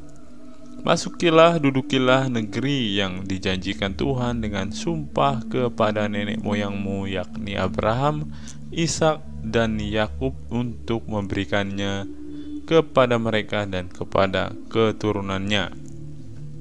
Riwayat pengangkatan hakim-hakim. Pada waktu itu aku berkata kepadamu demikian, seorang dari aku tidak dapat memikul tanggung jawab atas kamu. Tuhan Allahmu telah membuat kamu banyak, dan sesungguhnya sekarang kamu sudah seperti bintang-bintang di langit bajaknya. Tuhan Allahmu, nenek moyangmu, kiranya menambahi kamu 1000 kali lagi dari jumlahmu sekarang, dan memberkati kamu seperti yang dijanjikannya kepadamu. Tetapi bagaimana seorang diri aku dapat memikul tanggung jawab atas kesusahanmu, atas bebanmu dan perkaramu? Kemukakanlah dari suku-sukumu orang-orang yang bijaksana, berakal budi, dan berpengalaman, maka aku akan mengangkat mereka menjadi kepala atas kamu. Lalu kamu menjawab aku, memang baik apa yang kau anjurkan untuk dilakukan itu. Kemudian aku mengambil kepala-kepala sukumu, yakni orang-orang yang bijaksana dan berpengalaman. Lalu aku mengangkat mereka menjadi pemimpin atas kamu, yakni sebagai kepala pasukan 1000, kepala pasukan 100, kepala pasukan 50, dan kepala pasukan 10, dan sebagai pengatur pasukan bagi suku-sukumu. Dan pada waktu itu aku memerintahkan kepada para hakimmu demikian, berilah perhatian kepada perkara-perkara di antara saudara-saudaramu, dan berilah keputusan yang adil di dalam perkara-perkara antara seorang dengan saudaranya atau dengan orang asing yang ada padanya. Dalam mengadili jangan pandang bulu, baik perkara orang kecil maupun perkara orang besar harus kamu dengarkan. Jangan gentar terhadap siapapun, sebab pengadilan adalah kepunyaan Allah. Tetapi perkara yang terlalu besar sukar bagimu harus kamu hadapkan kepadaku, supaya aku mendengarnya. Demikianlah aku pada waktu itu memerintahkan kepadamu segala hal yang harus kamu lakukan. Riwayat ke-12 pengintai. Kemudian kita berangkat dari Horeb dan berjalan melalui segenap padang gurun yang besar dan dahsyat yang telah kamu lihat itu, ke arah pegunungan orang Amori, seperti yang diperintahkan kepada kita oleh Tuhan Allah kita. Lalu kita sampai ke Kades Barnea. Ketika itu aku berkata kepadamu, kamu sudah sampai ke pegunungan orang Amori yang diberikan kepada kita oleh Tuhan Allah kita. Ketahuilah, Tuhan Allahmu telah menyerahkan negeri itu kepadamu. Majulah, dudukilah seperti yang difirmankan kepadamu oleh Tuhan Allah nenek moyangmu. Jangan takut dan janganlah patah hati. Lalu kamu sekalian mendekati aku dan berkata, marilah kita menyuruh beberapa orang mendahului kita untuk menyelidiki negeri itu bagi kita dan membawa kabar kepada kita tentang jalan yang akan kita lalui dan tentang kota-kota yang akan kita datangi. Hal itu kupandang baik jika aku memilih daripadamu 12 orang dari tiap-tiap suku seorang. Mereka pergi dan berjalan ke arah pegunungan, lalu sampai ke lembah Eskol, kemudian menyelidiki negeri itu. Maka mereka mengambil buah-buahan negeri itu dan membawanya kepada kita. Pula mereka membawa kabar kepada kita demikian, negeri yang diberikan Tuhan Allah kita kepada kita itu baik. Tetapi kamu tidak mau berjalan ke sana, kamu menantang titah Tuhan Allahmu. kamu menggerutu di dalam kemahmu serta berkata, karena Tuhan membenci kita, maka Ia membawa kita keluar dari tanah Mesir untuk menyerahkan kita ke dalam tangan orang Amori supaya dimusnahkan. Kemanakah pula kita maju? Saudara-saudara kita telah membuat hati kita tawar dengan mengatakan, orang-orang itu lebih besar dan lebih tinggi daripada kita. Kota-kota di sana besar dan kubu-kubunya sampai ke langit. Lagi pula kami melihat orang-orang enak di sana. Ketika itu aku berkata kepadamu, janganlah gemetar, janganlah takut kepada mereka. Tuhan Allahmu yang berjalan di depanmu, Dialah yang akan berperang untukmu, sama seperti yang dilakukannya bagimu di Mesir di depan matamu. Dan di padang gurun di mana engkau melihat Tuhan Allahmu mendukung engkau seperti seorang mendukung anaknya, sepanjang jalan yang kamu tempuh sampai kita tiba di tempat ini. Tetapi walaupun demikian kamu tidak percaya kepada Tuhan Allahmu yang berjalan di depanmu di perjalanan untuk mencari tempat bagimu, di mana kamu dapat berkemah dengan api pada waktu malam dan dengan awan pada waktu siang untuk memperlihatkan kepadamu jalan yang harus kamu tempuh. Riwayat atas hukuman atas Israel. Ketika Tuhan mendengarkan gerutumu itu, Ia menjadi murka dan bersumpah, tidak seorang pun dari orang-orang ini, angkatan yang jahat ini, akan melihat negeri yang baik yang dengan sumpah kujanjikan untuk memberikannya kepada nenek moyangmu, kecuali Kaleb bin Yefune. Dialah yang akan melihat negeri itu, dan kepadanya dan kepada anak-anaknya akan kuberikan negeri yang diinjaknya itu, karena dengan sepenuh hati ia mengikuti Tuhan. Juga kepadaku Tuhan murka oleh karena kamu, Ia berfirman, juga engkau tidak akan masuk ke sana. Yosua bin Nun pelayanmu, dialah yang akan masuk ke sana. Berilah kepadanya semangat, sebab dialah yang akan memimpin orang Israel sampai mereka memiliki negeri itu. Dan anak-anakmu yang kecil dan kamu katakan akan menjadi rampasan, dan anak-anakmu yang sekarang ini yang belum mengetahui tentang yang baik dan yang jahat, mereka lah yang akan masuk ke sana, dan kepada mereka lah aku akan memberikannya, dan mereka lah yang akan memilikinya. Tetapi kamu ini baiklah berangkat ke padang gurun ke arah laut Teberau. Riwayat kegagalan serangan ke bagian selatan. Lalu kamu menjawab, katamu kepadaku, kami berbuat dosa kepada Tuhan. Kami mau maju berperang menurut segala yang diperintahkan kepada kami oleh Tuhan Allah kita. Dan setiap orang daripadamu menyandang senjata perangnya, sebab kamu menganggap mudah untuk berjalan maju ke arah pegunungan. Tetapi Tuhan berfirman kepadaku, katakanlah kepada mereka, janganlah kamu maju dan janganlah kamu berperang, sebab aku tidak ada di tengah-tengahmu. Nanti kamu terpukul kalah oleh musuhmu. Dan aku berbicara kepadamu, tetapi kamu tidak mendengarkan. Kamu menentang titah Tuhan, kamu berlaku terlalu berani dan maju ke arah pegunungan. Kemudian orang Amori yang diam di pegunungan itu keluar menyerbu kamu, dan mereka mengejar kamu seperti lebah dan mengalahkan kamu dari Seir sampai Horma. Lalu kamu pulang dan menangis di hadapan Tuhan, tetapi Tuhan tidak mendengarkan tangisanmu dan tidak memberi telinga kepada suaramu. Demikianlah kamu lama tinggal di Kades, yakni sepanjang waktu kamu tinggal di sana. Ulangan pasal 2, riwayat perjalanan di padang gurun. Kemudian kita balik dan berangkat ke padang gurun ke arah laut Teberau seperti yang difirmankan Tuhan kepadaku. Lama kita berjalan keliling pegunungan Seir. Lalu berfirmanlah Tuhan kepadaku demikian, telah cukup lamanya kamu berjalan keliling pegunungan ini. Beloklah sekarang ke utara. Perintahkanlah kepada bangsa itu demikian, sebentar lagi kamu akan berjalan melalui daerah-daerah saudaramu Bani Esau dan diam di Seir. Mereka akan takut kepadamu. Tetapi hati-hatilah sekali, janganlah menyerang mereka, sebab aku tidak akan memberikan kepadamu setapak kaki dari negeri mereka, karena kepada Esau telah kuberikan pegunungan Seir menjadi miliknya. Makanlah Makanan haruslah kamu beli dari mereka dengan uang supaya kamu dapat makan, juga air haruslah kamu beli dari mereka dengan uang supaya kamu dapat minum.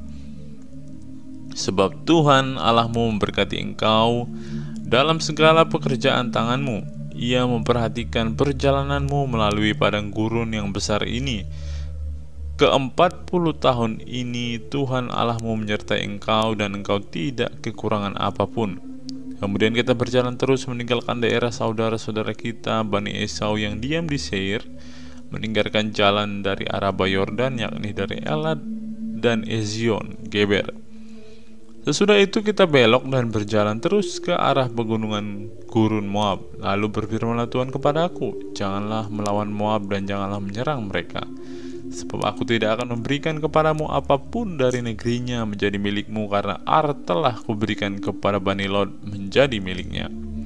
Dahulu orang Emim diam di sana, suatu bangsa yang besar dan banyak jumlahnya, tinggi seperti orang Enak. Mereka itu pun dikira orang Refaim seperti orang Enak, tetapi orang Moab menyebut mereka orang Emim.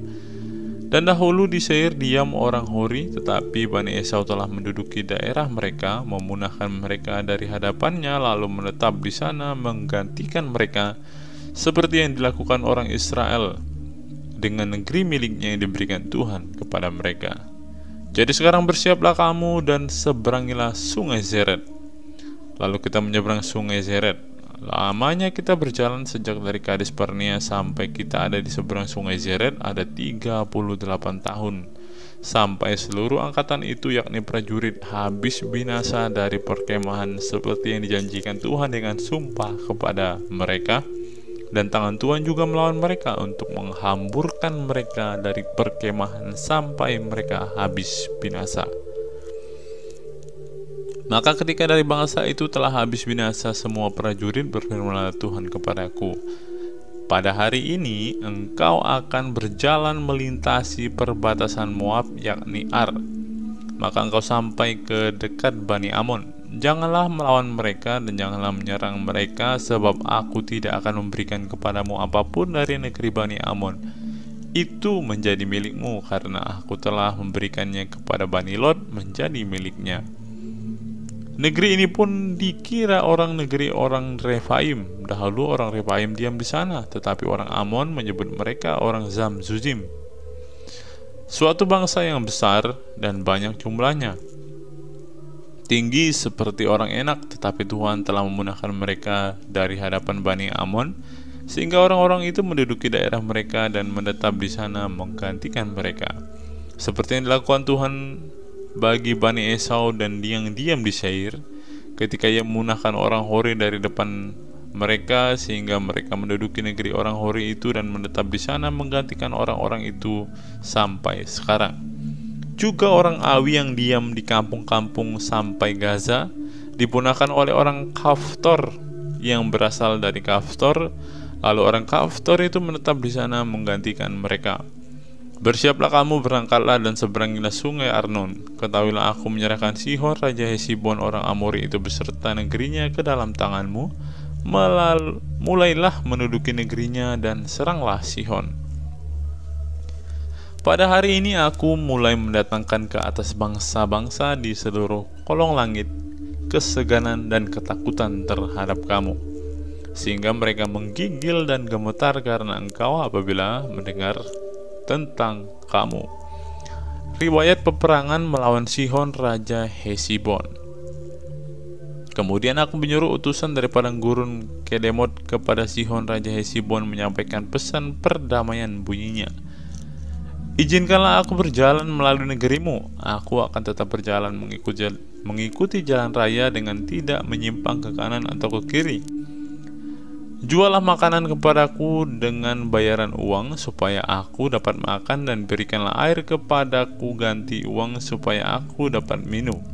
Hanya izinkanlah aku lewat dengan berjalan kaki, seperti yang diperbuat kepadaku oleh Bani Esau yang diam di Seir dan oleh orang Moab yang diam di Ar, sampai aku menyeberangi sungai Yordan pergi ke negeri yang diberikan kepada kami oleh Tuhan Allah kami.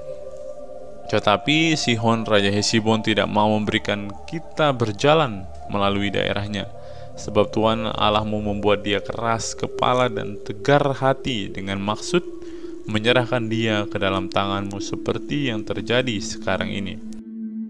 Lalu Tuhan berfirman kepadaku, ketahuilah aku mulai menyerahkan Sihon dan negerinya kepadamu.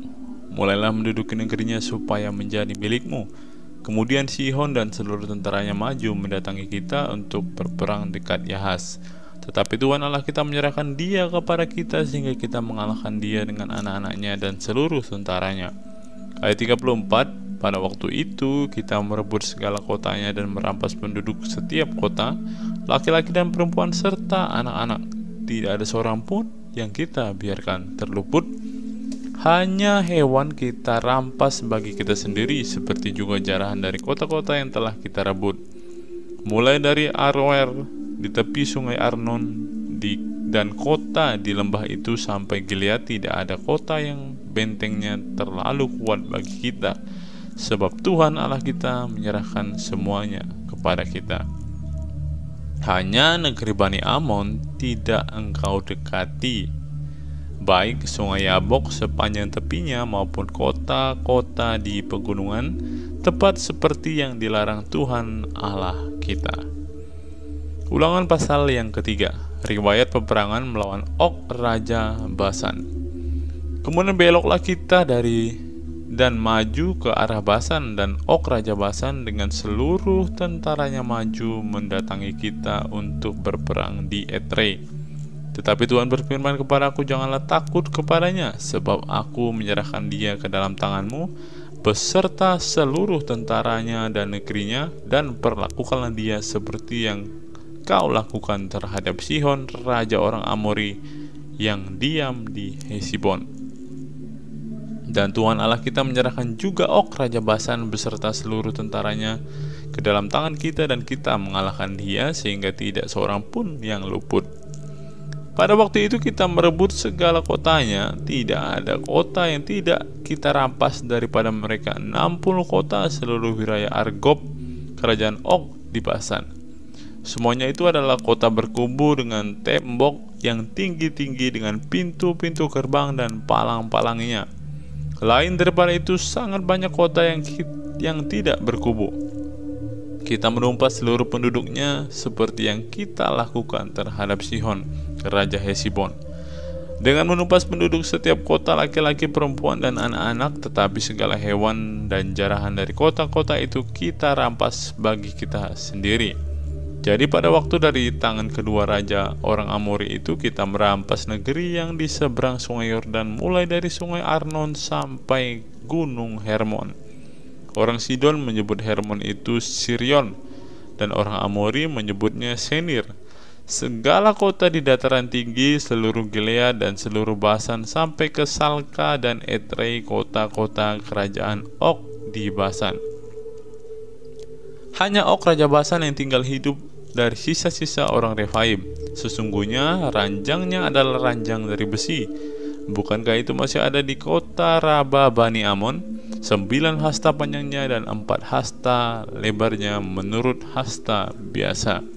Riwayat penyerahan daerah sebelah timur sungai Yordan. Adapun negeri itu telah kita duduki pada waktu itu, mulai dari Aroer di tepi sungai Arnon beserta setengah dari pegunungan Gilead dengan kota-kota, aku berikan kepada orang Ruben dan orang Gad. Dan masih tinggal dari Gilead beserta seluruh Basan kerajaan Og, yakni seluruh wilayah Argob, aku berikan kepada suku Manasye yang setengah itu. Seluruh Basan ini disebut negeri orang Refaim. Yair anak Manasye mengambil seluruh wilayah Argob sampai daerah orang Gesur dan Makha, dan menamai daerah itu yakni Basan menurut namanya sendiri. Hawat Yair sampai sekarang. Kepada Makir diberikan Gilead, kepada orang Ruben dan kepada orang Gad kuberikan sebagian dari Gilead. Sebelah sini sampai sungai Arnon, yakni sebelah dari sungai itu dengan daerah pinggirnya, dan sebelah sana sampai sungai Yabok, batas daerah Bani Amon. Selanjutnya Araba Yordan, Dan sungai Yordan dengan daerah pinggirnya mulai dari Kineret sampai ke Laut Araba yakni Laut Asin di kaki lereng Gunung Pisga ke arah timur. Pada waktu itu aku memerintahkan kepadamu demikian, Tuhan Allahmu telah memberikan negeri ini kepadamu untuk dimiliki. Namun kamu yakni semua orang yang gagah perkasa harus menyeberang dengan bersenjata di depan saudara-saudaramu orang Israel. Hanya istri dan anak-anakmu serta ternak-ternakmu, aku tahu ada banyak ternak padamu boleh tinggal di kota-kota yang telah kuberikan kepadamu, sampai Tuhan mengaruniakan keamanan kepada saudara-saudaramu seperti kepadamu, dan mereka pun memiliki negeri yang diberikan Tuhan Allahmu kepada mereka di seberang sungai Yordan. Sesudah itu bolehlah kamu pulang masing-masing ke tanah miliknya yang telah kuberikan kepadamu. Dan kepada Yosua kuperintahkan pada waktu itu demikian, matamu sendirilah yang melihat segala yang dilakukan Tuhan Allahmu terhadap kedua raja itu. Demikianlah akan dilakukan Tuhan terhadap segala kerajaan kemana engkau pergi.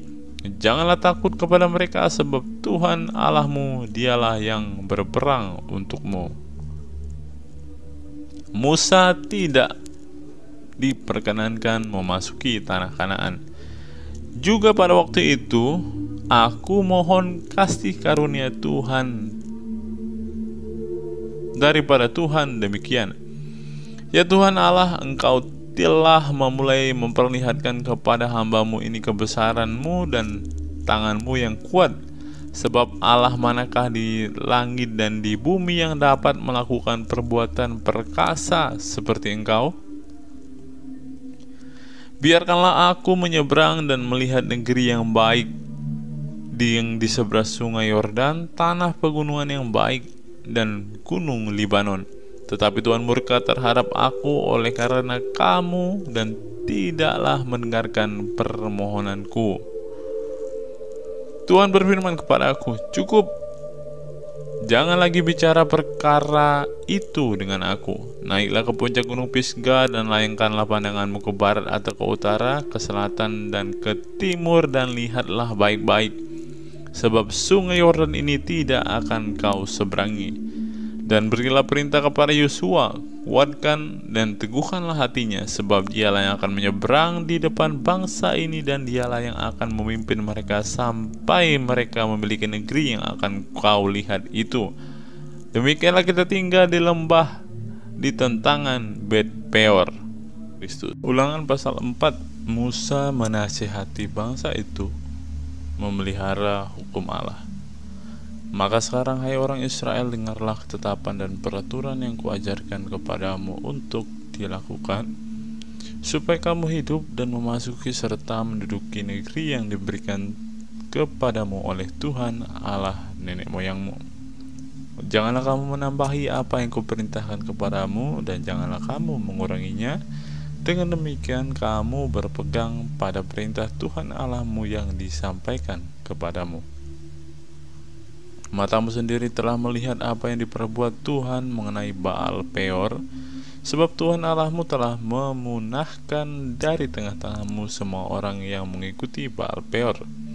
Sedangkan kamu sekalian yang berpaut pada Tuhan Allahmu masih hidup pada hari ini. Ingatlah, aku telah mengajarkan ketetapan dan peraturan kepadamu, seperti yang diperintahkan kepadaku oleh Tuhan Allahku, supaya kamu melakukan yang demikian di negeri yang akan kamu masuki untuk mendudukinya. Lakukanlah itu dengan setia, sebab itulah yang akan menjadikan kebijaksanaanmu dan akal budimu di mata bangsa-bangsa yang pada waktu mendengarkan segala ketetapan ini akan berkata, memang bangsa yang besar ini adalah umat yang bijaksana dan berakal budi. Sebab bangsa besar manakah yang mempunyai Allah yang demikian dekat kepadanya seperti Tuhan Allah kita setiap kali kita memanggil kepadanya? Dan bangsa besar manakah yang mempunyai ketetapan dan peraturan demikian adil seperti seluruh hukum ini yang kubentangkan kepadamu pada hari ini? Tetapi waspadalah dan berhati-hatilah, supaya jangan engkau melupakan hal-hal yang dilihat oleh matamu sendiri, dan supaya jangan semuanya itu hilang dari ingatanmu seumur hidupmu. Beritahukanlah kepada anak-anakmu dan kepada cucu cicitmu semuanya itu, yakni hari itu ketika engkau berdiri di hadapan Tuhan Allahmu di Horeb, pada waktu Tuhan berfirman kepadaku, suruhlah bangsa itu berkumpul kepadaku, maka aku akan memberikan mereka mendengarkan segala perkataanku, sehingga mereka takut kepadaku selama mereka hidup di muka bumi dan mengajarkan demikian kepada anak-anak mereka. Lalu kamu mendekat dan berdiri di kaki gunung itu, sedang gunung itu menyala seperti pusar langit dalam gelap gulita, awan, dan kegelapan.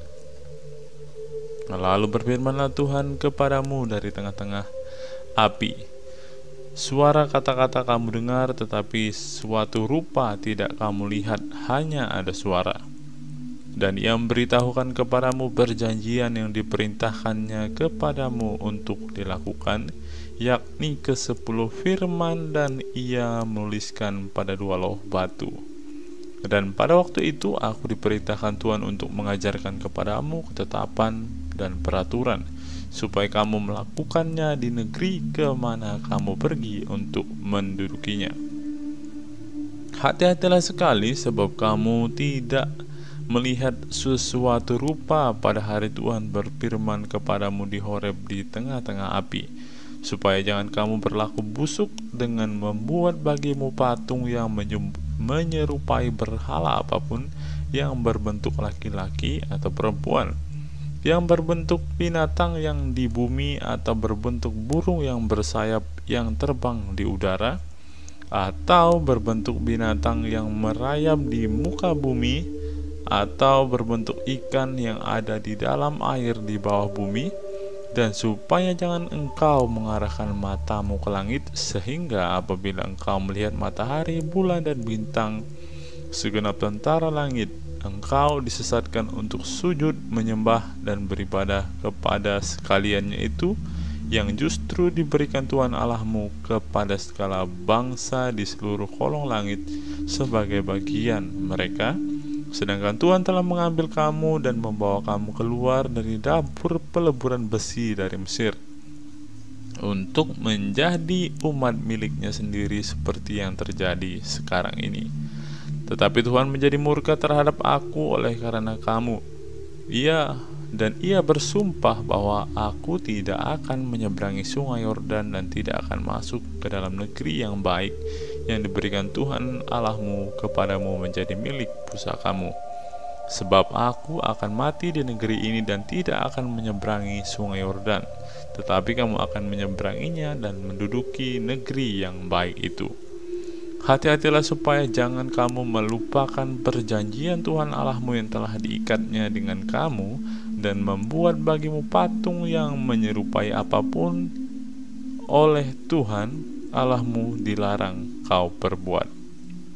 Sebab Tuhan Allahmu adalah api yang menghanguskan, Allah yang cemburu. Apabila kamu beranak cucu dan kamu telah tua di negeri itu, lalu kamu berlaku busuk dengan membuat patung yang menyerupai apapun juga, dan melakukan apa yang jahat di mata Tuhan Allahmu, sehingga kamu menimbulkan sakit hatinya, maka aku memanggil langit dan bumi menjadi saksi terhadap kamu pada hari ini, bahwa pastilah kamu habis binasa dengan segera dari negeri kemana kamu menyeberangi sungai Yordan untuk mendudukinya. Tidak akan lanjut umurmu di sana, tetapi pastilah kamu punah. Tuhan akan menyerahkan kamu di antara bangsa-bangsa, dan hanya dengan jumlah yang sedikit kamu akan tinggal di antara bangsa-bangsa kemana Tuhan akan menyingkirkan kamu. Maka di sana kamu akan beribadah kepada Allah buatan tangan manusia, dari kayu dan batu, yang tidak dapat melihat dan tidak dapat mendengar dan tidak dapat makan dan tidak dapat mencium. Dan baru di sana engkau mencari Tuhan Allahmu dan menemukannya, asal engkau menanyakan Dia dengan segenap hatimu dan dengan segenap jiwamu. Apabila engkau dalam keadaan terdesak dan dalam segala hal ini menimpa engkau di kemudian hari, maka engkau akan kembali kepada Tuhan Allahmu dan mendengarkan suaranya. Sebab Tuhan Allahmu adalah Allah penyayang, Ia tidak akan meninggalkan atau memusnahkan engkau, dan Ia tidak akan melupakan perjanjiannya yang diikrarkannya dengan sumpah kepada nenek moyangmu. Sebab cobalah tanyakan dari ujung langit ke ujung bumi tentang zaman dahulu yang ada sebelum engkau. Sejak waktu Allah menciptakan manusia di atas bumi, apakah ada pernah terjadi sesuatu hal yang demikian besar, atau apakah ada pernah terdengar sesuatu seperti itu? Pernahkah suatu bangsa mendengar suara ilahi yang berbicara di tengah-tengah api seperti yang kau dengar dan tetap hidup? Atau pernahkah suatu Allah mencoba datang untuk mengambil baginya suatu bangsa dari tengah-tengah bangsa yang lain dengan cobaan-cobaan, tanda-tanda, serta mujizat-mujizat dan peperangan, dengan tangan yang kuat, dengan lengan yang teracung, dan dengan kedahsyatan-kedahsyatan yang besar seperti yang dilakukan Tuhan Allahmu bagimu di Mesir di depan matamu? Engkau diberi melihatnya untuk mengetahui bahwa Tuhanlah Allah, tidak ada Allah yang lain kecuali Dia. Dari langit Ia memberikan engkau mendengar suaranya untuk mengajari engkau. Di bumi Ia membiarkan engkau melihat api yang besar, dan segala perkataannya kau dengar dari tengah-tengah api. Karena Ia mengasihi nenek moyangmu dan memilih keturunan mereka, maka Ia sendiri telah membawa engkau keluar dari Mesir dan dengan kekuatannya yang besar, untuk menghalau dari hadapanmu bangsa-bangsa yang lebih besar dan lebih kuat daripadamu, untuk membawa engkau masuk ke dalam negeri yang mereka, dan memberikannya kepadamu menjadi milik pusakamu seperti yang terjadi sekarang ini. Sebab itu ketahuilah pada hari ini dan camkanlah bahwa Tuhanlah Allah yang di langit, di atas, di bumi, di bawah, tidak ada yang lain. Berpeganglah pada ketetapan dan perintahnya yang kusampaikan kepadamu pada hari ini, supaya baik keadaanmu dan keadaan anak-anakmu yang kemudian, dan supaya lanjut umurmu di tanah yang diberikan Tuhan Allahmu kepadamu untuk selama-lamanya. Kota-kota perlindungan di seberang sungai Yordan. Lalu Musa mengkhususkan 3 kota di seberang sungai Yordan di sebelah timur, supaya orang yang membunuh sesamanya manusia dengan tidak sengaja dan dengan tidak memusuhinya lebih dahulu dapat melarikan diri ke sana, sehingga ia apabila melarikan diri ke salah satu kota itu dapat tetap hidup. Kota-kota itu adalah Bezer di padang gurun di daerah dataran tinggi untuk orang Ruben, Ramot di Gilead untuk orang Gad, dan Golan di Basan untuk orang Manasye. Pendahuluan pengajaran Musa. Inilah hukum Taurat yang dipaparkan Musa kepada orang Israel. Inilah peringatan, ketetapan, dan peraturan yang dikatakan Musa kepada orang Israel dalam perjalanan mereka keluar dari Mesir. Di seberang sungai Yordan, di lembah di tentangan Bet Peor, di negeri Sihon, raja orang Amori yang diam di Hesibon, yang dipukul kalah oleh Musa dan orang Israel dalam perjalanan mereka keluar dari Mesir. Negerinya diduduki mereka, dan juga negeri Og, raja orang Basan, kedua-duanya raja orang Amori yang diam di seberang sungai Yordan di sebelah timur, mulai dari Aroer di tepi sungai Arnon sampai gunung Sirion, itulah gunung Hermon, serta seluruh dataran di seberang sungai Yordan di sebelah timur sampai laut Araba di kaki lereng gunung Pisga. Ulangan pasal yang ke-5 ke-10 firman. Musa memanggil seluruh orang Israel berkumpul dan berkata kepada mereka, "Dengarlah hai orang Israel ketetapan dan peraturan pada hari ini. Kuperdengarkan kepadamu supaya kamu mempelajarinya dan melakukannya dengan setia. Tuhan Allah kita telah mengikat perjanjian dengan kita di Horeb. Bukan dengan nenek moyang kita Tuhan kita mengikat perjanjian itu, tetapi dengan kita yang ada di sini pada hari ini, kita semuanya yang masih hidup. Tuhan telah berbicara berhadapan muka dengan kamu di gunung di tengah-tengah api. Aku pada waktu itu berdiri antara Tuhan dan kamu untuk memberitahukan firman Tuhan kepadamu, sebab kamu takut kepada api dan kamu tidak naik ke gunung.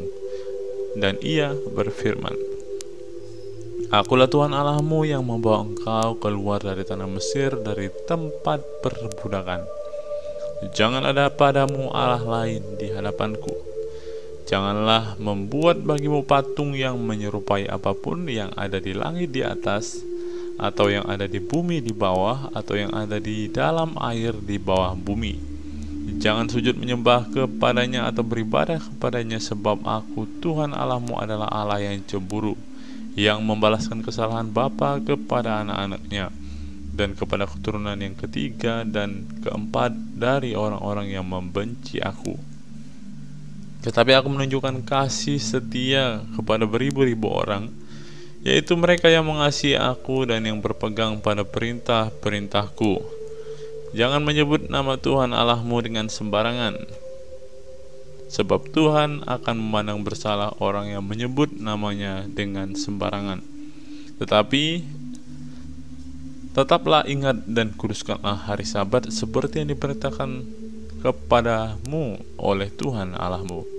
6 hari lamanya engkau akan bekerja dan melakukan segala pekerjaanmu, tetapi pada hari yang ke-7 adalah Sabat Tuhan Allahmu. Maka janganlah melakukan sesuatu pekerjaan, engkau atau anakmu laki-laki atau anakmu perempuan, atau hambamu laki-laki atau hambamu perempuan, atau lembumu atau keledaimu atau hewanmu yang manapun, atau orang asing yang di tempat kediamanmu, supaya hambamu laki-laki dan hambamu perempuan berhenti seperti engkau juga. Sebab haruslah kau ingat bahwa engkau pun dahulu budak di tanah Mesir, dan engkau dibawa keluar dari sana oleh Tuhan Allahmu dengan tangan yang kuat dan dengan lengan yang terancung. Itulah sebabnya Tuhan Allahmu memerintahkan engkau merayakan hari Sabat. Hormatilah ayahmu dan ibumu seperti yang diberitakan kepadamu oleh Tuhan Allahmu, supaya lanjut umurmu dan baik keadaanmu di tanah yang diberikan Tuhan Allahmu kepadamu. Jangan membunuh, jangan berzina, jangan mencuri, jangan mengucapkan saksi dusta tentang sesamamu, jangan mengingini istri sesamamu, dan jangan menghasratkan rumahnya, atau ladangnya, atau hambanya laki-laki, atau hambanya perempuan, atau lembunya, atau keledainya, atau apapun yang dipunyai sesamamu. Firman itulah yang diucapkan Tuhan kepada seluruh jemaah dengan suara nyaring di gunung, di tengah-tengah api, awan, dan kegelapan, dan tidak ditambahkannya apa-apa lagi. Ditulisnya semuanya pada 2 loh batu, lalu diberikannya kepadaku. Orang Israel takut menghadapi kedatangan Tuhan. Ketika kamu mendengar suara itu dari tengah-tengah gelap gulita, sementara gunung itu menyala, maka kamu, yakni semua kepala sukumu dan para tua-tuamu, mendekati aku dan berkata, Sesungguhnya Tuhan Allah kita telah memperlihatkan kepada kita kemuliaan dan kebesarannya, dan suaranya telah kita dengar dari tengah-tengah api. Pada hari ini telah kami lihat bahwa Allah berbicara dengan manusia, dan manusia itu tetap hidup. Tetapi sekarang, mengapa kami harus mati? Sebab api yang besar ini akan menghanguskan kami. Apabila kami lebih lama lagi mendengarkan suara Tuhan Allah kita, kami akan mati. Sebab makhluk manakah yang telah mendengarkan suara dari Allah yang hidup dan yang berbicara dari tengah-tengah api seperti kami dan tetap hidup? Mendekatlah engkau dan dengarlah segala yang difirmankan Tuhan Allah kita, dan engkaulah yang mengatakan kepada kami segala yang difirmankan kepadamu oleh Tuhan Allah kita, maka kami akan mendengarkan dan melakukannya. Ketika Tuhan mendengarkan perkataan itu, sedang kamu mengatakan kepadaku, maka berfirmanlah Tuhan kepadaku, Tuhan, kau dengar perkataan bangsa ini yang dikatakan mereka kepadamu. Segala yang dikatakan mereka itu baik, kiranya hati mereka selalu begitu, yakni takut akan daku dan berpegang pada segala perintahku, supaya baik keadaan mereka dan anak-anak mereka untuk selama-lamanya. Pergilah, katakanlah kepada mereka, kembalilah ke kemahmu. Tetapi engkau berdiri di sini bersama-sama dengan aku, maka aku hendak mengatakan kepadamu segenap perintah, yakni ketetapan dan peraturan yang akan kuajarkan kepada mereka, supaya mereka melakukannya di negeri yang kuberikan kepada mereka untuk dimiliki. Maka lakukanlah semuanya itu dengan setia, seperti yang diperintahkan kepadamu oleh Tuhan Allahmu. Janganlah menyimpang ke kanan atau ke kiri. Segenap jalan yang diperintahkan kepadamu oleh Tuhan Allahmu haruslah kamu jalani, supaya kamu hidup dan baik keadaanmu serta lanjut umurmu di negeri yang akan kamu duduki. Ulangan pasal yang ke-6. Kasih kepada Allah adalah perintah yang utama.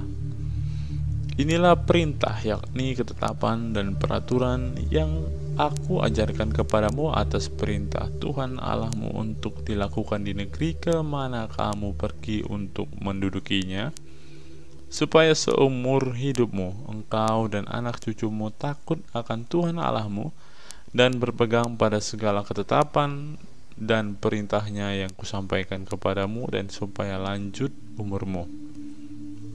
Maka dengarlah, hai orang Israel, lakukanlah itu dengan setia, supaya baik keadaanmu dan supaya kamu menjadi sangat banyak, seperti yang dijanjikan Tuhan Allah nenek moyangmu kepadamu di suatu negeri yang berlimpah-limpah susu dan madunya. Dengarlah, hai orang Israel, Tuhan itu Allah kita, Tuhan itu Esa. Kasihilah Tuhan Allahmu dengan segenap hatimu dan dengan segenap jiwamu dan dengan segenap kekuatanmu. Apa yang kuperintahkan kepadamu pada hari ini haruslah engkau perhatikan. Haruslah engkau mengajarkan berulang-ulang kepada anak-anakmu dan membicarakannya apabila engkau duduk di rumahmu, apabila engkau sedang dalam perjalanan, apabila engkau sedang berbaring, dan apabila engkau bangun. Haruslah engkau mengikatkannya sebagai tanda pada tanganmu, dan haruslah itu menjadi lambang di dahimu, dan haruslah engkau menuliskannya pada tiang pintu rumahmu dan pada pintu gerbangmu.